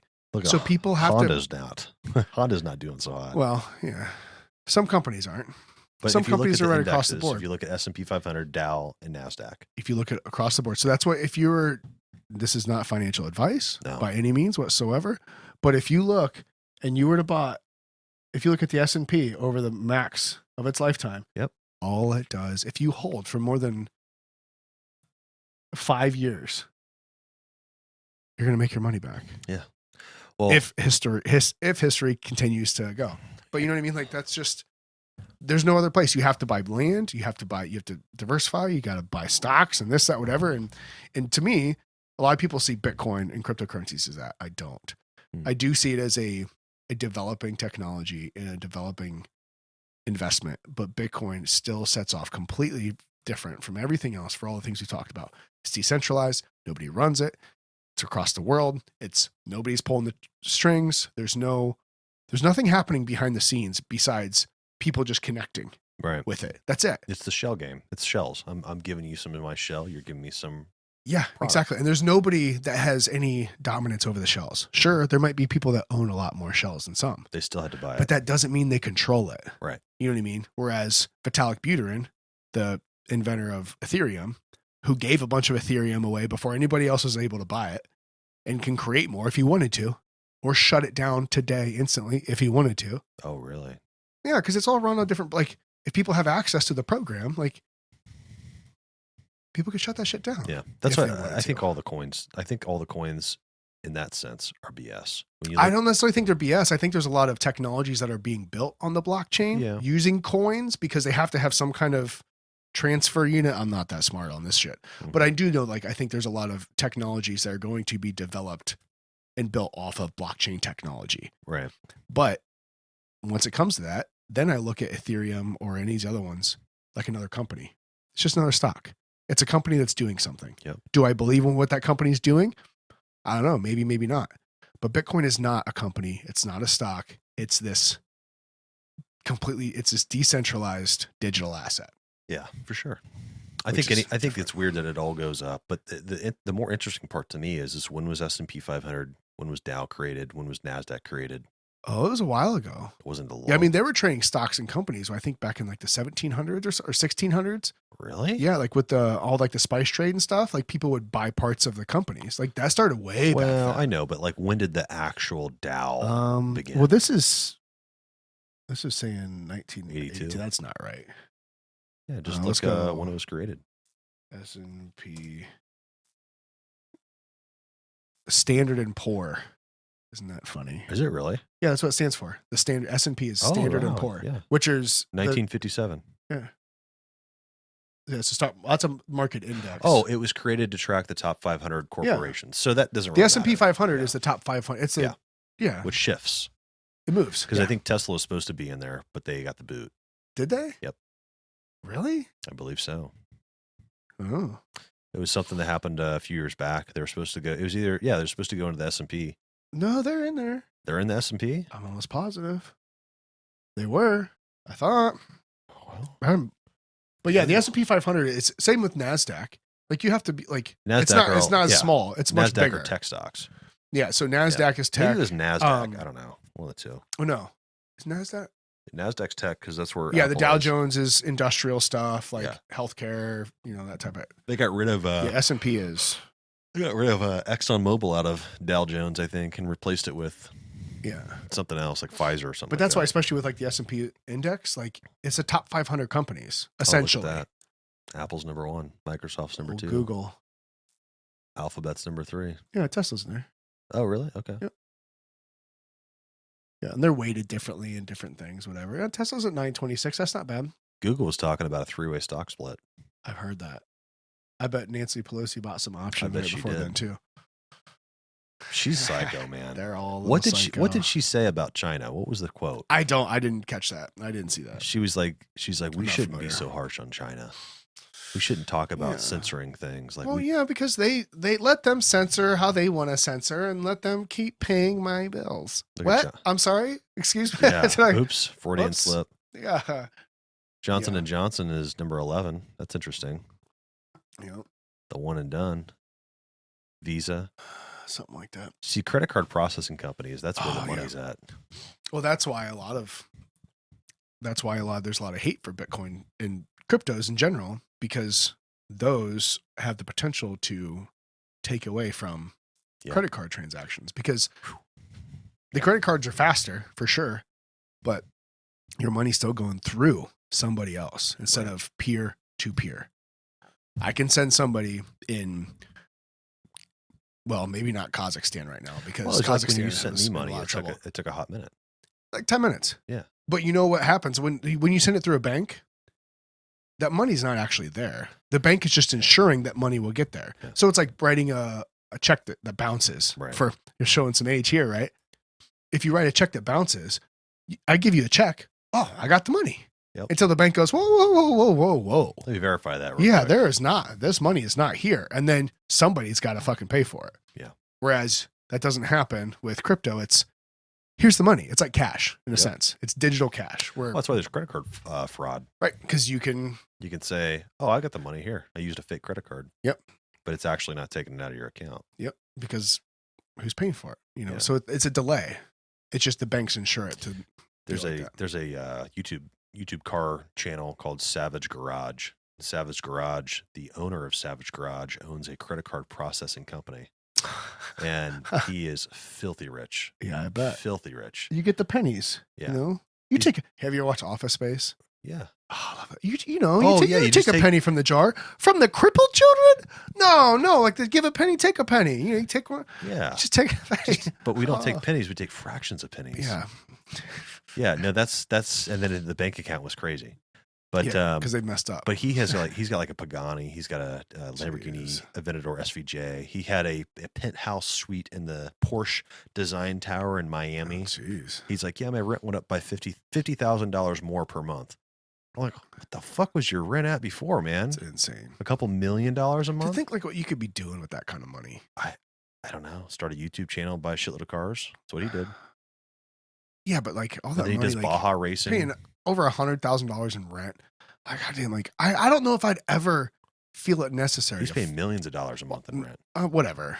Still, he had an Whatever it elevator is. fucking with his car that went into his living room. I mean, I just don't know if I'd ever feel like I had to flex that hard.